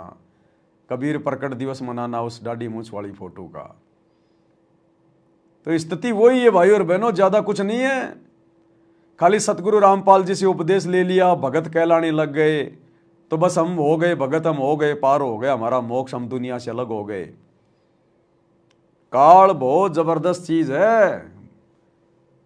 जिसने ब्रह्मा विष्णु महेश को बुद्धि नहीं आने दी है, संगत को कहां से बुद्धि आने देगा? वो रिमोट उसके हाथ में है।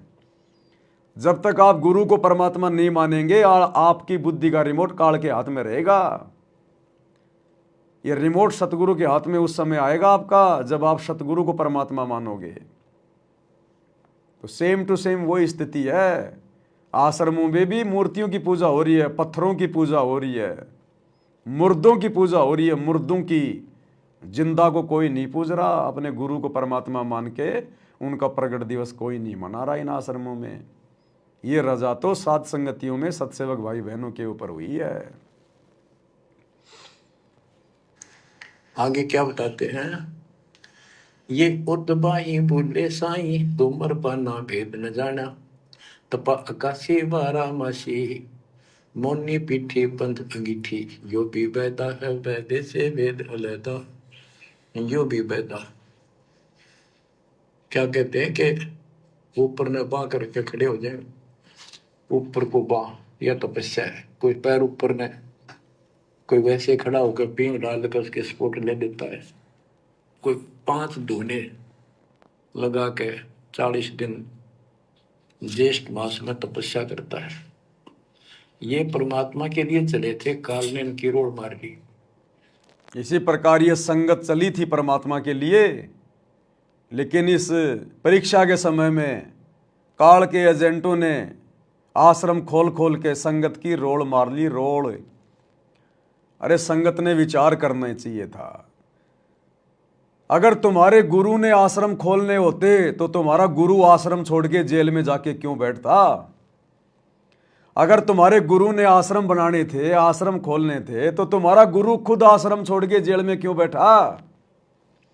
लेकिन संगत ने इतना भी विचार नहीं किया, और इस परीक्षा के समय में काल ने संगत की रोड मार ली। अरे गुरु का नाम लेके कोई तुमसे कुछ भी करवा लेगा और तुम करते चले जाओगे, ये ज्ञान आधार है क्या? ये तो देखा देखी है, ये तो मनमाना आचरण है। परमात्मा कहते हैं जब तक ना देखे निज नैना, तब तक ना माने गुरु के बहना। जब तक आप अपने कानों से ना सुन लो और आंखों से ना देख लो, तब तक यदि कोई थर्ड पर्सन, चाहे कोऑर्डिनेटर हो, चाहे गुरु का परिवार हो, चाहे कोई संगत वाला हो, अगर गुरु जी का आदेश बताता है और वो आदेश यदि गुरु जी के ज्ञान के विरुद्ध है, तो परमात्मा हमें आदेश दे रहे कि आपने उस आदेश को नहीं मानना बिल्कुल भी। जब तक ना देखे निज नैना, तब तक ना माने अपने गुरु के बहना। और तुम्हारे को तो कोई भी ऐरा गहरा नथु बहरा आके कुछ भी बोल दे, बस नाम तुम्हारे गुरु जी का ले ले कि तुम्हारे गुरु जी का आदेश है, ये भैंस का गोबर हलवा समझ के खाना है, तुम उसी समय मुंह मारने लग जाते हो।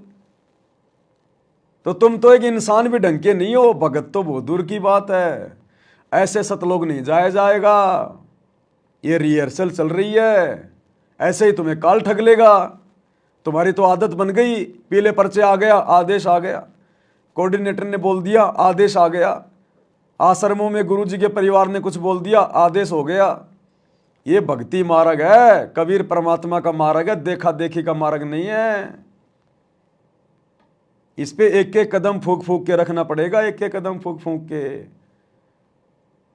और आप लोगों ने सावधानी नहीं बरती, इसी का ये नतीजा है। काल ने आप लोगों की रोड मार ली, रोड। धोखा कर दिया आप लोगों के साथ में, बनी बनाई भक्ति का सत्यानाश कर दिया। अब खा लो लड्डू जलेबी बर्फी, खा लो, ना घर के ना घाट के, ना सतगुरु के रहे और ना साध संगति के रहे, कहीं के नहीं रहे। आश्रमों में तो भक्ति है ही नहीं, और साथ संगति से जुड़ने का मौका तुमने धीरे धीरे खो दिया, क्योंकि इतना समय कम नहीं होता किसी को समझाने के लिए। जानवर नहीं हो तुम, इंसान हो। राग द्वेष ईर्ष्या जलन होती है, साथ संगतियों से जलन, जैसे कोई मिर्ची लग जाती है, भयंकर दर्द हो रहा है। ये नहीं चलता इस मार्ग में। राग द्वेष ईर्ष्या नहीं चलती। आप किसी के विचारों से सहमत नहीं है तो बस भैया उसे साइड करके चलो। दुष्प्रचार नहीं चलता इसमें, निंदा चुगली नहीं चलती। तो काल ने तुम सबकी रोल मार ली, सबकी।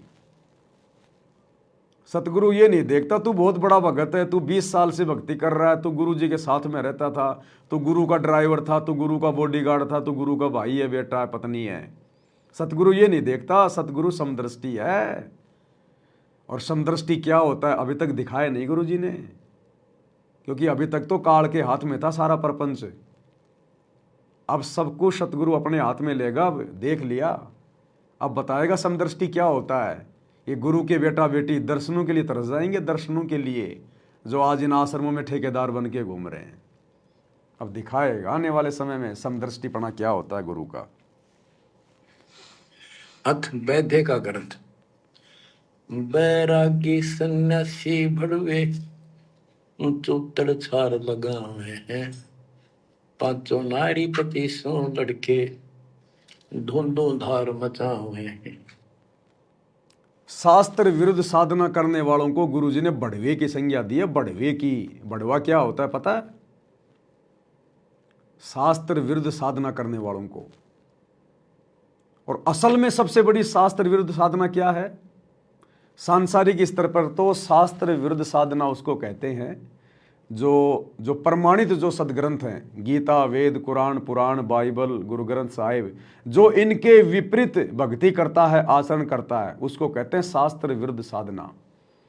तो गुरुजी ने उनको बढ़वे की संज्ञा दी है, बढ़वे की। और रियल में शास्त्र विरुद्ध साधना क्या है? क्योंकि रियल में सबसे बड़ा शास्त्र क्या है? सूक्ष्म वेद, कबीर सागर, गरीबदास जी का ग्रंथ साहिब और सतगुरु रामपाल जी के सत्संग, सतगुरु रामपाल जी के कर कमल से लिखित पुस्तकें, ये रियल शास्त्र हैं। और इन शास्त्रों के विरुद्ध यदि कोई साधना करेगा, मनमाना आचरण करेगा, तो वो डबल बढ़वा, डबल बढ़वा। और इस डबल बढ़वे की संज्ञा में वर्तमान में पूरा सतलोक आश्रम मैनेजमेंट हरियाणा, गुरु जी का परिवार बढ़वा, ये कोऑर्डिनेटर बढ़वे, इन आश्रमों में जाने वाले बढ़वे की संज्ञा में। क्योंकि जितने भी कुक्रम तुम लोगों ने कर दिए और संगत से करवा दिए, और संगत कर रही है खुशी खुशी, ये बढ़वे वाले काम कर रही है, बढ़वे वाले। सूक्ष्म वेद में तुम्हारे गुरु के सत्संगों में कहाँ है राजनीति करना, नेताओं की रैलियों में जाना, धक्के खाना, पार्टी विशेष के नाम पे वोट देना? कहाँ है सूक्ष्म वेद में? स्टेडियम बनाना, गांव वालों के लिए फ्री में बसें चलाना, भक्तों को मजदूरी पे लगा देना, रोडे बनवाना, कहाँ लिखा है सूक्ष्म वेद में? लोगों की गुलामी करना, चापलूसी करना, समाज के साथ भाईचारा निभाना, अनुपदेशियों की धर्मशाला बनवाना, कहाँ लिखा हुआ सूक्ष्म वेद में? गुंडों की रैली में जाके बैठना, गुंडों का समर्थन करना, गैंगस्टरों का, कहाँ लिखा है सूक्ष्म वेद में? 5-5 लाख रुपए चंदे के रूप में गुंडों की सीबीआई जांच के लिए देना, कौन से सूक्ष्म वेद में लिखा भाई? ये बढ़वागिरी नहीं तो और क्या है? जाट आरक्षण में जाके बैठना भगत होने के बावजूद, और करोड़ों रुपया चंदे के रूप में देना, ये बढ़वागिरी नहीं है क्या? अयोध्या में जाके भंडारा लगाना संत रामपाल जी के भगत होने के बावजूद आन उपासकों के लिए, ये बढ़वागिरी नहीं है क्या? संगत क्या कर रही है, भक्ति या बढ़वागिरी? बढ़वागिरी कर रही है, बढ़वागिरी। इस बढ़वागिरी का परिणाम भी भुगतना पड़ेगा आने वाले समय में। ये विचार करने की बातें हैं। चोट खा चुकी है संगत। कंठी माला और मृगछाला सिर पे जटा रखा में है, ढोलक ताल झालरी पीटे ताना री गाँव है। कहते हैं ये काल ने उल्टे रास्ते ला रखे। बैरागी घर छोड़ के सन्यासी हो गए, और वहां कभी एक लंगोट बांध के सारे शरीर पर राख लपेटे रहते हैं, और इससे मान रहे कि हम बिल्कुल सब कुछ छोड़े। अब क्या बताते हैं गरीबदास जी? एक नारी त्याग दीनी 5 नारी गैल वे, पाया न दोबारा मुक्ति का सुखदेव करी वो सैल वे। कि एक स्त्री को, परिवार को छोड़ दिया, इसलिए कि ये भक्ति में बाधा बनता है गृहस्थ जीवन। परमात्मा कहते, गरीबदास जी बताते हैं, एक स्त्री नारी छोड़ दी जो बाधक मानी आपने, और ये 5 नारी गए हुए और 2500 लड़के, 5 प्रकृति और ये 5 काम वो कार्य तेरे साथ हैं। इनकी 5 प्रकृति, 25 जुगाड़, सारा नौका नो तेरे साथ ही परिवार है। कबीर साहब कहते हैं, राज तुझना सहज है, सहज परिवार का ने, मान बढ़ाई ईर्षा दुर्लभ तजना ये। कि राज भी त्याग सकता है, परिवार भी त्याग सकता है, लेकिन ये मान बढ़ाई ईर्षा फिर भी जो कि तो रहती है। अब गुरुजी के दोनों लड़कों के द्वारा जाट समाज से अपने गले में माला डलवाना, ये है मान बढ़ाई। ये नहीं छूट सकती इंसान से, और ये छूटे बिना भगवान नहीं मिला है। अरे जिनको हम सबसे बड़ा भगत समझ रहे हैं, गुरुजी के बेटे, जिन्होंने धनाना आश्रम बनवाया, सभी आश्रमों के संचालक ठेकेदार, सारी जिम्मेदारियां अपने कंधों पे लेके घूम रहे हैं, राजनेताओं के उपग्रह बन के घूम रहे हैं। अरे उनको सतनाम के नियमों का नहीं पता, जो तुम्हें सारनाम दे रहे हैं, सार शब्द दे रहे हैं। तो ये मान बढ़ाई है, अपनी पूजा करवाना। जब गुरु ने कह दिया तो फाइनल है, मीन में क्या रह गई फिर, जब सतनाम के नियम में लिख दिया तो बाकी संगत का क्या हाल होगा। इसीलिए तो आए दिन अकाल मौत मर रही है, फांसी खा खा के, जहर खा खा के भगत मर रहे हैं। क्योंकि भैया मर्यादा किसी की रही नहीं, मर्यादा नहीं है तो भक्ति आगे बनेगी नहीं, पिछली भक्ति तुम्हारी कब तक चलेगी। अब जैसे जैसे तुम्हारा समय आ रहा है, वैसे वैसे काल तुम्हें उठा के ले जा रहा है, और मर्यादाहीन भक्तों को सतगुरु भी नहीं रोकेगा। इसलिए तो आज 90% संगत की दुर्गति हो रही है। दुर्गति, अकाल मौत, एक्सीडेंट में फूट फूट के मर रहे हैं भगत। सतगुरु कोई मदद नहीं कर रहा, क्योंकि मर्यादा टूटी हुई है। काल का वचन है, काल ने वचन ले रखा है परमात्मा से कि जबरदस्ती ना करना, केवल ज्ञान समझाना। जो आपके ज्ञान को मान के आपकी मर्यादाओं में रहकर भक्ति करे आपका, और जो आपकी मर्यादा तोड़ दे वो उस दुष्ट को मेरे हवाले कर देना, फिर मैं संवारूंगा उसको। तो काल संवार रहा ढंग से, ये नतीजा मिल रहा है देखा देखी भक्ति का, भेड़ चाल की भक्ति का। बैदा यो भी बैदा है, सब व्यर्थ। फिर के खाकता किया, काल तेनों का घर में बैठा तेरे हृदय में। बैरागी सन्यासी बड़वे तूतर छार लगावे है, 500 नारी 2500 लड़के धूंधो धार मचावे हैं। कंठी माला और मृगशाला सिर पर जटा रखावे हैं, ढोलक ताल झालरी पीटे नारी री गावे है। बड़ा सुरला में गान में कक्का पता नहीं, बड़े बड़े जटा रखा दी। यो भी बैदा है, बैदे से भेद अलदा, यो भी बैदा। बैदा क्यों जाना, हम सतगुरु बैठे यूं जाना। गरीबदास जी से पूछा किसी ने कि आपने कैसे पता लगा ये सब व्यर्थ है, कि सतगुरु मिल गए इसलिए जाना भाई। इसलिए हम सत्सेवक भाई बहन बार बार वीडियो बना के तुम्हें जगा रहे हैं, चेता रहे हैं, क्योंकि सतगुरु को हम लोगों ने भेटा है। सतगुरु भेटने का मतलब है सतगुरु के ज्ञान के ऊपर अमल करना, सतगुरु के ज्ञान को आधार बना के भक्ति करना। तब हमें इन सब बातों का पता चल रहा है कि आप गुरुजी के परिवार वाले और गुरुजी के परिवार के पीछे आंखें बंद करके चलने वाली संगत, ये सब के सब व्यर्थ में अपना समय और समाज और पैसा बर्बाद कर रहे हैं। आप लोगों की एक भी मर्यादा सुरक्षित नहीं है। आप लोगों को काल की गोद में बैठा दिया गया है, और आने वाले समय में मर्यादा तोड़कर भक्ति करने वाले अपने अपने जो परिणाम है उनको भुगतने का इंतजार करना। अन्यथा फिर आगे भक्ति इतिहास में कोई मर्यादा नहीं निभाएगा। अगर गुरुजी का परिवार जो आज भक्ति और नियम तोड़ ताड़ के मनमाना आचरण कर रहा है, सारे कोऑर्डिनेटर, आने वाले समय में देख लेना भाई और भाइयों, अगर इनके ऊपर कोई विशेष आपत्ति नहीं आई तो आने वाले समय में कोई भक्ति नहीं करेगा मर्यादा में रह के, कि भैया गुरुजी का परिवार भी तो मर्यादा तोड़ के भक्ति कर रहा था, ये कोऑर्डिनेटर कौन सा मर्यादा में थे, इनका ही बाल बाका नहीं हुआ, हमारा क्या होगा, कोई भक्ति नहीं करेगा। लेकिन ये झटका लगेगा, बहुत भयंकर झटका, तब आगे जाके लोगों की आंखें खुलेंगी कि भैया गुरुजी के परिवार ने किया थी गफलत। गुरुजी का परिवार भक्ति पे गफलत कर रहा था, मर्यादा तोड़ के मनमन आसन कर रहा था, देख लो उसका परिणाम क्या निकला। तब ये दुनिया हजारों साल तक भक्ति करेगी थोड़ा बहुत मर्यादा में रह के, नहीं तो सतगुरु के सतलोक जाने के बाद फिर कोई मर्यादा नहीं निभाएगा। तो ये मर्यादा निभाने का क्या सुख है और क्या दुख है, ये आगे चल के पता चलेगा।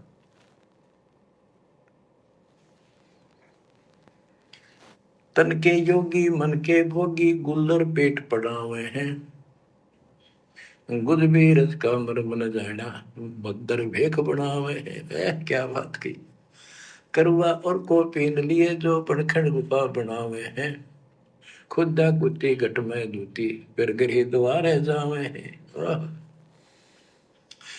करुआ और कोपीन लिए, कोपीन एक पर्दे के ऊपर एक लंगोट छोटा सा, एक 4-5-6 इंच की पर्दी सी बनाते हैं, उसको कोपीन बोलते हैं, और हाथ में लोटा, और बनखंड में जंगल में जाकर गुफा में रहते हैं।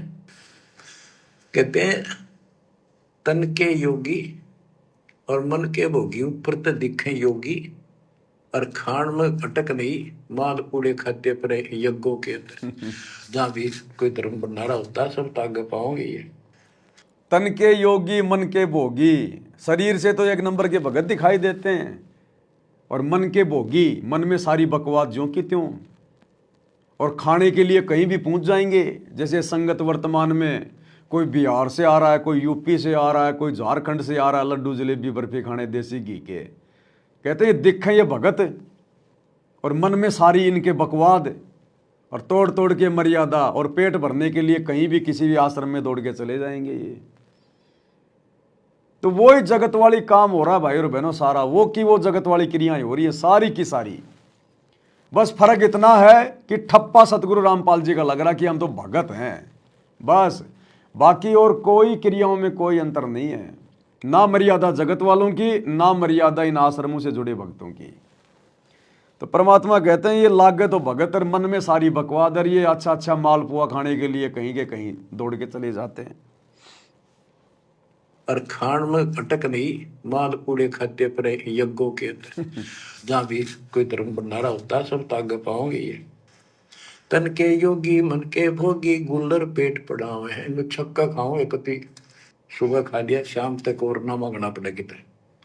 गुज भी रज का मरम न जाना भद्दर भेख बनावे हैं। सुंदर ऊपर से दिखावा इतना गजब का करने के साधु वाला, और मूल ज्ञान का पता नहीं। करुआ और कोपीन लिए जो बनखंड गुफा बनावे हैं, बनखंड में बड़मा से लेके गुफा बनने लागे, भूख लगी, फिर आए गृहस्थी के द्वारे, दियो माई बोला किकर का उठाया लठ, दियो माई गोरे जाकर ला लिया भट, हो गया मुक्ति। यो भी बैदा है बैदे से भेद अलैदा, यो भी बैदा क्यों जाना हम सतगुरु बैठे नो जाना। खाखी और निर्वाणी नागा सिद्ध दिमाग चलावे हैं, रणसिंगे तुरही तुतकारा गागड़ भांग उठावे हैं। काशी का प्रयाग में होते तो जगन्नाथ पूजावे हैं, लोहागर पर पुष्कर पर से द्वारा दाग दगावे हैं। यो भी बैदा है बैदे से भेद अलैदा, यो भी बैदा क्यों जाना हम सतगुरु बैठे नो जाना। खाकी और निर्वाणी नागा है सिद्ध जमात चलावे, कोई कुठे हो चल लेंगे ये। रणसिंगे तुरही तुतकार, और गागड़ भांग उठावे, कति नो घोट भांग घोट के खूब नो अच्छे नशे वाली वा पीवे, काशी जावे, याद तीर्थों पर जाते, जगन्नाथ जाते, लोहागर पुष्कर आदि सब तीर्थों पर जाते, द्वारका जाते। भाई जो गुरु बचन पे डट के रे कट के। अब ये शब्द बीच में क्यों बोलना पड़ा गुरु जी को? अरे बातें तो चल रही हैं जगत वालों की, आन उपासना करने वालों की, और बीच में गुरु जी क्या कह रहे हैं? भाई जो गुरु वचन पे डट गए कट गए फंद 84 के। यानी सतगुरु के वचन सबके लिए होते हैं, जिनको आवश्यकता होती है उसी प्रकार से वो इनमें से मटेरियल निकाल लेते हैं। तो अंत में गुरु जी कह रहे हैं, भाई जो गुरु वचन पे डट गए कट गए फंद 84 का। अरे वो जगत वाले तो गुरु के वचन पे उस समय टिकेंगे ना जब गुरु की पहले शरण में आएंगे। तो यहां गुरु जी जो ये वाणी कहकर संकेत कर रहे हैं वो अपनी संगत वालों के लिए कर रहे हैं, क्योंकि अंतर्यामी हिसार जेल में बैठ के इनके सारे ड्रामे देख रहा है पिछले 10 साल से, कि भंडारे भंडारे पर जोर दे रखा है। क्योंकि भंडारा करेंगे, संगत आएगी तो दान देगी, ज्योति पाठ करवाएगी, तो भंडारे भंडारे पे जोर दे रखा है। क्योंकि ये तो माया के पुजारी हैं, इनको तो पैसा चाहिए। कोई भी आ रहा है केवल भंडारे की प्रशंसा। सर यहाँ के सेवादारों का व्यवहार कैसा है, सर आपने भंडारे में क्या क्या खाया, सर आपको भंडारा कैसा लगा। किसी से नहीं पूछते जाते समय कि सर आपको सतगुरु रामपाल जी का ज्ञान कैसा लगा, सर आप नाम दीक्षा लेना चाहेंगे क्या, सर आए हुए हैं नाम दीक्षा ले लीजिए। इस बात का कोई जिक्र नहीं। केवल भंडारे को टारगेट करके बुलाते हैं और वापस जब जाते हैं तो भंडारे की ही प्रशंसा करवाते हैं। तो वो अंतर्यामी हिसार जेल में बैठ के ये सारी ड्रामेबाजी क्या देख नहीं रहा? भाई सब कुछ देख रहा है। इसलिए कह रहा भाई जो गुरु वचन पे डट गए कट गए फंद 84 के, कि भैया तुम कितने ड्रामेबाजी कर लो, कितना ही अपने साथ धोखाधड़ी कर लो, और कितनी तुम ये दिखावे की भक्ति कर लो, बात बनेगी गुरु वचन पे डटने से, मर्यादाओं में रहकर भक्ति करने से। सतगुरु रामपाल जी करोथा आश्रम में थे और बरवाड़ा आश्रम में थे। एक भी ऐसा उदाहरण बता दो कि सतगुरु रामपाल जी ने किसी भी अनुपदेशी व्यक्ति को भंडारा करवाने के लिए न्योता दिलवाया हो। बरवाड़े में कोई पर्चे बंटवाए हो, हिसार में पर्चे बंटवाए हो, या अपनी संगत से किसी एमएलए को, मंत्री को, किसी भूतपूर्व सरपंच को, किसी को भी कोई न्योता भिजवाया हो, कोई इनविटेशन कार्ड, कोई निमंत्रण पत्र भिजवाया हो कि बच्चों जाओ उनको लाओ, सबको कहो कि भंडारा है बरवाड़े में, देसी घी का भंडारा है बरवाड़े में, लड्डू जलेबी बर्फी, बरवाड़े में लड्डू जलेबी बर्फी। संत इस प्रकार से चापलूसी करके किसी को देसी घी के भंडारे के नाम पे लड्डू जलेबी बर्फी के लालच में नहीं बुलवाता। इससे साबित हो जाता है कि उसका ज्ञान कमजोर है। जो दुनिया उसके ज्ञान के प्रभाव से प्रभावित होकर नहीं आ रही, केवल खाने के चक्कर में आ रही है, लड्डू जलेबी बर्फी के चक्कर में आ रही है। और इन्होंने वर्तमान में क्या ड्रामा कर रखा है? किसी को भी बैठ के सत्संग नहीं सुनाते, किसी को भी, संगत को भी नहीं सुना रहे।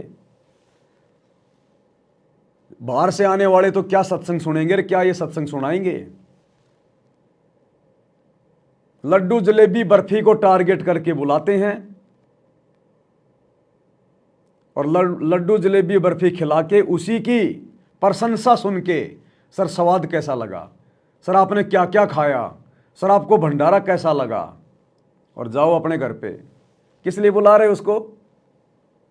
क्यों भक्तों का पैसा बर्बाद कर रहे हो उन गधों को लड्डू जलेबी बर्फी खिला खिला के?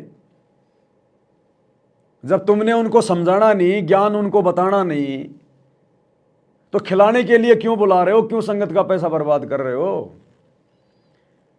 तो कहने का मतलब है टोटल ड्रामेबाजी है वर्तमान में, टोटल ड्रामेबाजी। काल पूरी तरह से हावी है गुरु जी के परिवार पे, पूरी तरह से हावी। और संगत की बुद्धि ऑफ है, संगत को कुछ नहीं पता हम क्या कर रहे हैं। इसलिए परमात्मा कह रहे हैं भाई जो गुरु वचन पे डट गए कट गए फंद 84 के।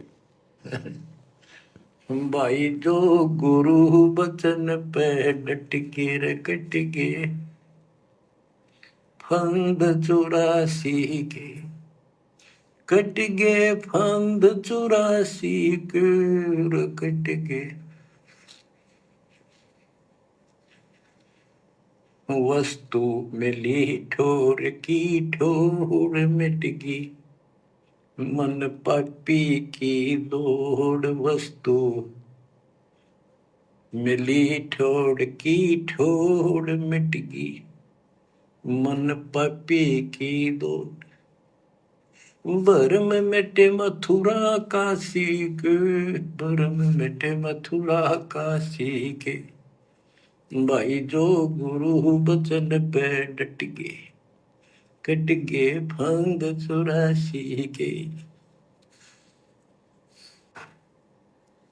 अब कितना स्पष्ट कर दिया कि तीर्थ हम भटके, वहां कुछ भी खक भी नहीं है।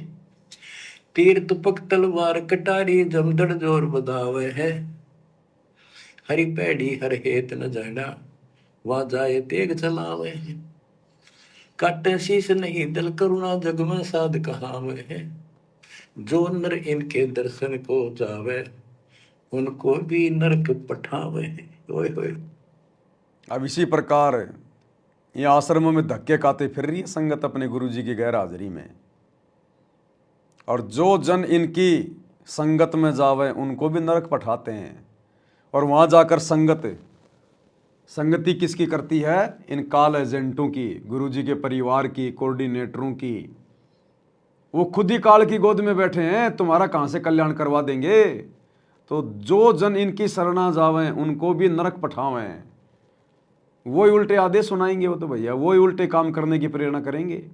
तुमसे क्या करवाएंगे? भक्ति तो ये करवा नहीं सकते क्योंकि भक्ति खुद नहीं करते। तुम्हारे को उल्टे सीधे आदेश बताए जाएंगे गुरु जी के, तो तुम्हारे को नरक में बैठाने का काम करेंगे। फिर ये नरक में बैठाने का, क्योंकि गलती तुम्हारी है। तुम अपने गुरु की गैर हाजिरी में आंखों पे काली पट्टी बांध के क्यों भटक रहे हो? आश्रम में क्या है जो तुम्हारे घर पे नहीं है? क्या सत्संग तुम्हारे घर पे नहीं है? क्या भंडारा तुम्हारे घर पे नहीं है? हाँ, तुम्हारे घर पे बकवाद नहीं है, इसलिए बकवाद करने जाते हो। तुम्हारे घर पे तुम्हारा टाइम पास नहीं होता क्योंकि मन बहलाने के साधन नहीं है, इसलिए तुम वहाँ पर मन बहलाने के लिए जाते हो।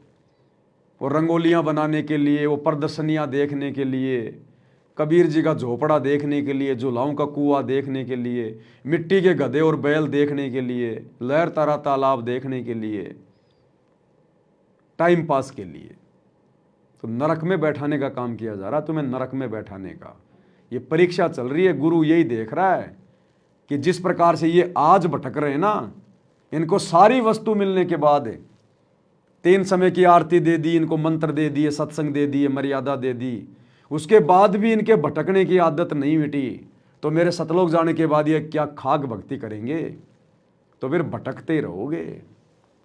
तुम्हें नरक में बैठाया जा रहा है वर्तमान में गुरु जी की गैर हाजिरी में, इन आश्रमों में बुला बुला के। ओए होए।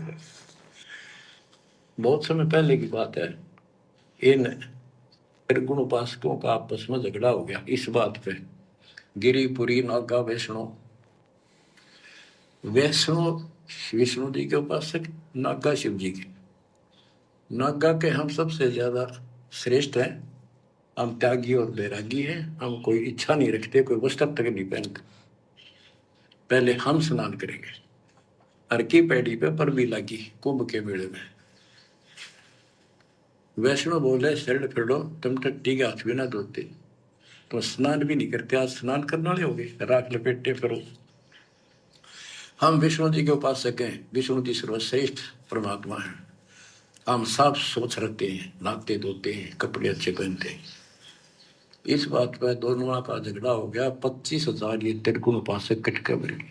गीता अध्याय 7 श्लोक 12 से 15 ये श्लोक, ये अनमोल ज्ञान अनायास याद आ जाता है, अपने आप याद आ जाता। भगवान है बंदी छोड़ के तीनों गुणों, रजगुण ब्रह्मा, सतगुण विष्णु, तमगुण शिव जी, तीनों गुणों की भक्ति तक जिसका ज्ञान सीमित है, इससे आगे सुनने को तैयार नहीं।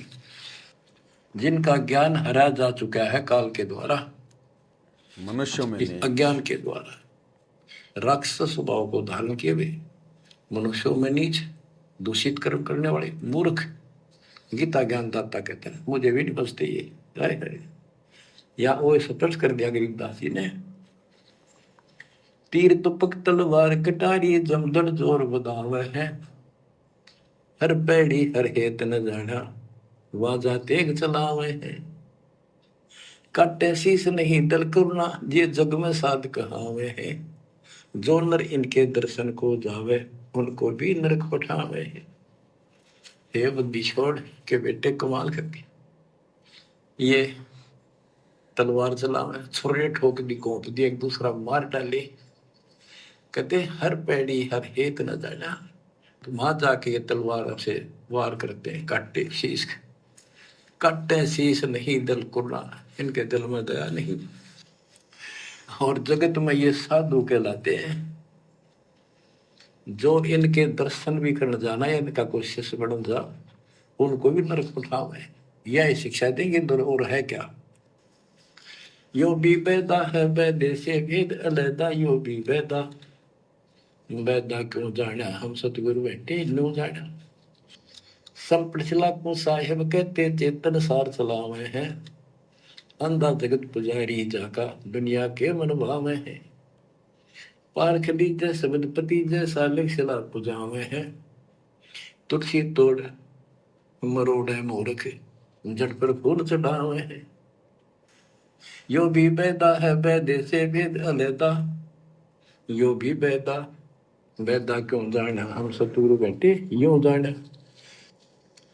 कहते संपट चला को साहिब कहते एक पत्थर की मूर्ति को, उसने भगवान के चिन्ह चलते फिरते बोलने वाले प्राणी मनुष्य उसका माथा टेके, और ऐसी साधना बताने वालों को कहते हैं अंधा जगत पुजारी जाका।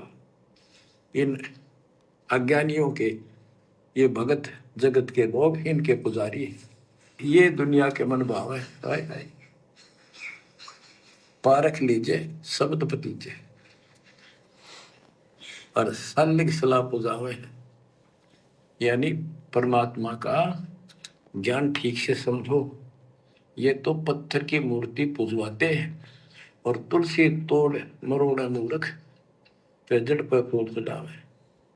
तुलसी के पत्ते फूल तोड़ कर और शिवलिंग पर चढ़ावेंगे, फूट के बाकते अगली पिछली खोटी। यो भी बैदा है बैदे से भेद अलैदा, यो भी बैदा, बैदा क्यों जाना हम सतगुरु बैठे यूं जाना।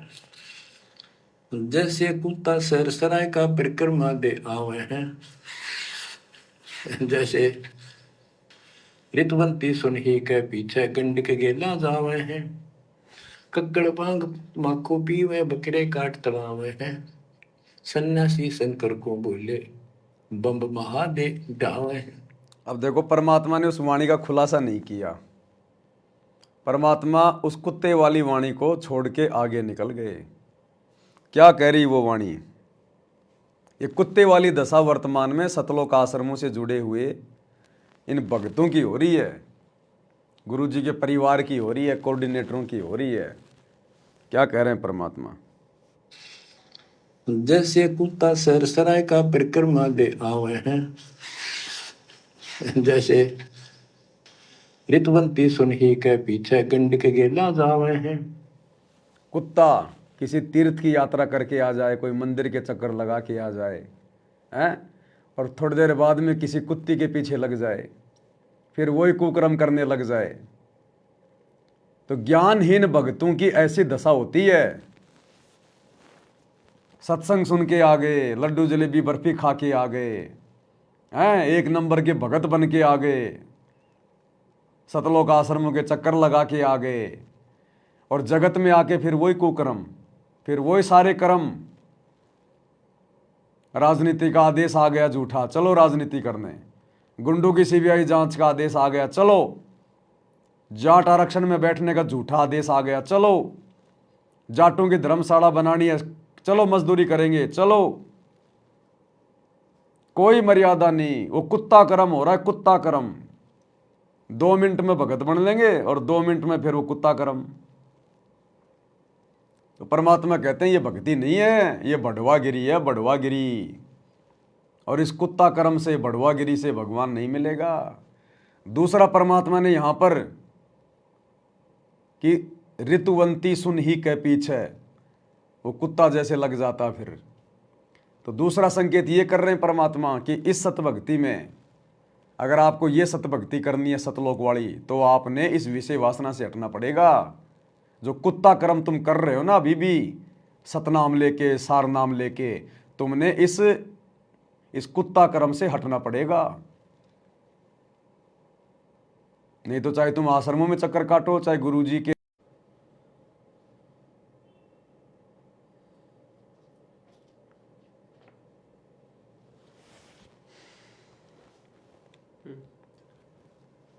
बीच में थोड़ा सा नेट डिस्कनेक्ट हो गया था। तो परमात्मा कहते हैं अगर भक्ति करते करते, सतगुरु से उपदेश लेकर भी, सतनाम और सार नाम लेकर भी, यदि अभी तक तुम विषय वासना में पड़े हो, भोग क्रिया में पड़े हो, तो तुम तो कुत्ते के समान हो, कुत्ते के समान। तुम्हारे में और कुत्ते में फिलहाल कोई अंतर नहीं है। वो कुत्ता मंदिर में चला जाएगा, प्रसाद खा के आ जाएगा, और फिर किसी कुतिया को देखा तो फिर उसके पीछे दौड़ लेगा। तो जिन भक्तों को सतगुरु रामपाल जी की, सतगुरु रामपाल जी कौन? पूर्ण परमात्मा।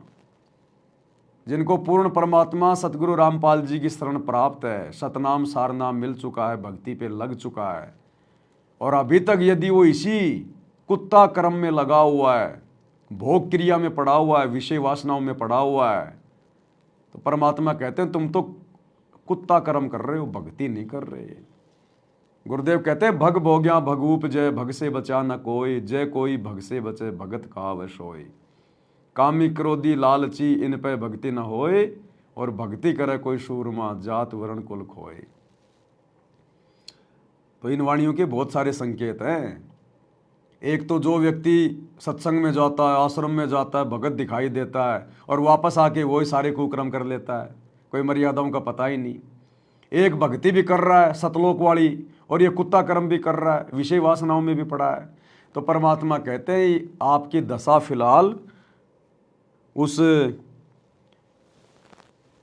जो है कुत्ते जैसी है, कुत्ते जैसी। इसलिए परमात्मा इस वाणी को बीच में छोड़ गए।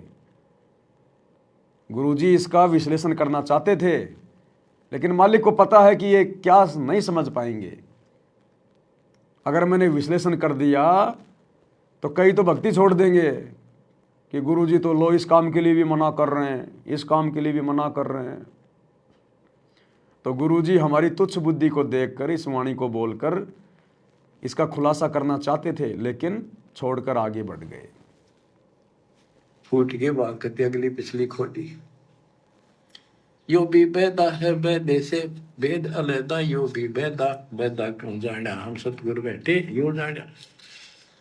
जैसे कुत्ता सरसराय का परिक्रमा दे आवे हैं, जैसे ऋतुवंती सुन ही के पीछे गंड के गेला जावे हैं, कक्कड़ बांग माखो पीवे बकरे काट तड़ावे हैं।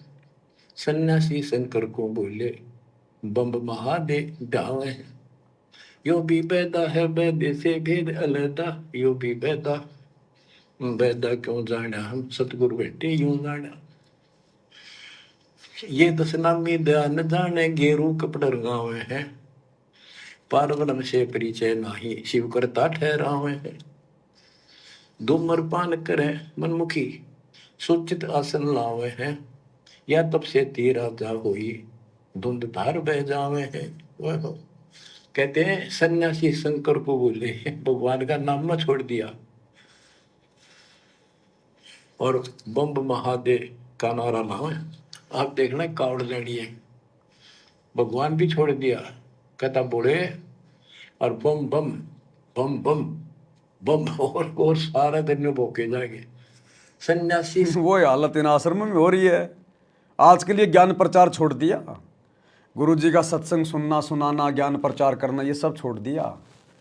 आजकल या तो अपने YouTube चैनल का ज़्यादा से ज़्यादा प्रचार करवाया जा रहा है, सा न्यूज़ चैनल, सा न्यूज़ चैनल, या फिर भंडारों का ज़्यादा प्रचार किया जा रहा है। जैसे जगत वाले वो शंकर भगवान का वास्तव में नाम क्या है वो छोड़ दिया, बम बम बम बम। ऐसे ही आजकल इन आश्रमों में गुरु जी का ज्ञान गया बाढ़ में, ज्ञान प्रचार गया बाढ़ में। या तो अपने न्यूज चैनल का ज़्यादा से ज़्यादा प्रचार करवाओ दुनिया में भक्तों को मजदूर बना के, या फिर देसी घी का भंडारा, देसी घी का भंडारा दुनिया को आश्रम में बुलाया जा रहा है, जबरदस्ती पकड़ पकड़ के लेके आते हैं। सर आपको भंडारा कैसा लगा, सर आपको यहाँ की व्यवस्था कैसे लगी, क्या करोगे वहाँ की व्यवस्था दिखा के? हाँ, अरे सरकार से कोई मेडल प्राप्त करना है क्या, कोई सर्टिफिकेट लेना है क्या तुमने दुनिया से? ये मान बढ़ाई में आता है, मान बढ़ाई में। तो जगत वालों में और संत रामपाल जी के आश्रम से जुड़े भक्तों में फिलहाल कोई अंतर नहीं है। बोके जाएंगे संन्यास दे का नारा ना है। आप देखना कावड़ लेनी है, भगवान भी छोड़ दिया, कहता बोले और बम बम बम बम बम और सारा दिन बोके जाएंगे। सन्यासी शंकर को भूले बम महादेव धावे हैं, इस बम न महादेव मान रहे। ये दशनामी दयानी जाने गेरू कपड़ा गावे हैं, ये दशनामी दया नाम की चीज मिलकर और गेरुआ कपड़े लाल कपड़े पहनते, पार ब्रह्म से परिचय नहीं, सतपुरुष परमात्मा का इनको ज्ञान नहीं, और शिव को भगवान बताओ, शिव करता ठहरा। यो भी बेदा है बेदे से भेद अलैदा, यो भी बेदा बेदा क्यों जाना, हम सतगुरु बैठे न्यू जाना। तो भाई और बहनों, आज की वीडियो में हम केवल इतना ही लेंगे। छोटी मोटी कोई और सेवा है आज, उसमें थोड़ा सा समय देना है। तो ये विशेष संदेश नंबर 8 का पार्ट नंबर 2 है। कल हम इसमें पार्ट नंबर 3 पे चलेंगे, इसको कंप्लीट करेंगे गुरुदेव के आशीर्वाद से। क्योंकि आज के विशेष संदेश नंबर 8 में जो जगत वाले लोग हैं उनकी शास्त्र विरुद्ध साधनाओं का जिक्र ज़्यादा है। तो आप और हमारे लिए कुछ ऐसा विशेष पॉइंट इसमें है नहीं, इसलिए कल हम इसके तीसरे पार्ट को पूरा करेंगे। और रात्रि 8 बजे जीने की राह पुस्तक के ऊपर जो वीडियो बन रहे हैं उन वीडियो को आप जी अवश्य देखा करें और ज़्यादा से ज़्यादा जगत में शेयर करें, क्योंकि जीने की राह पुस्तक के ऊपर बनने वाली ये वीडियो बहुत ही ज़्यादा विशेष है।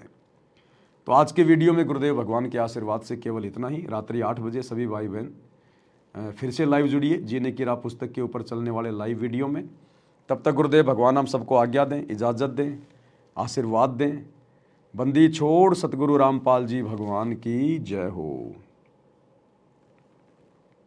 भाई जो गुरु बचन पे डट गे, कट गे फंद 84 के, कट गे फंद 84 के, कट गे फंद 84 के।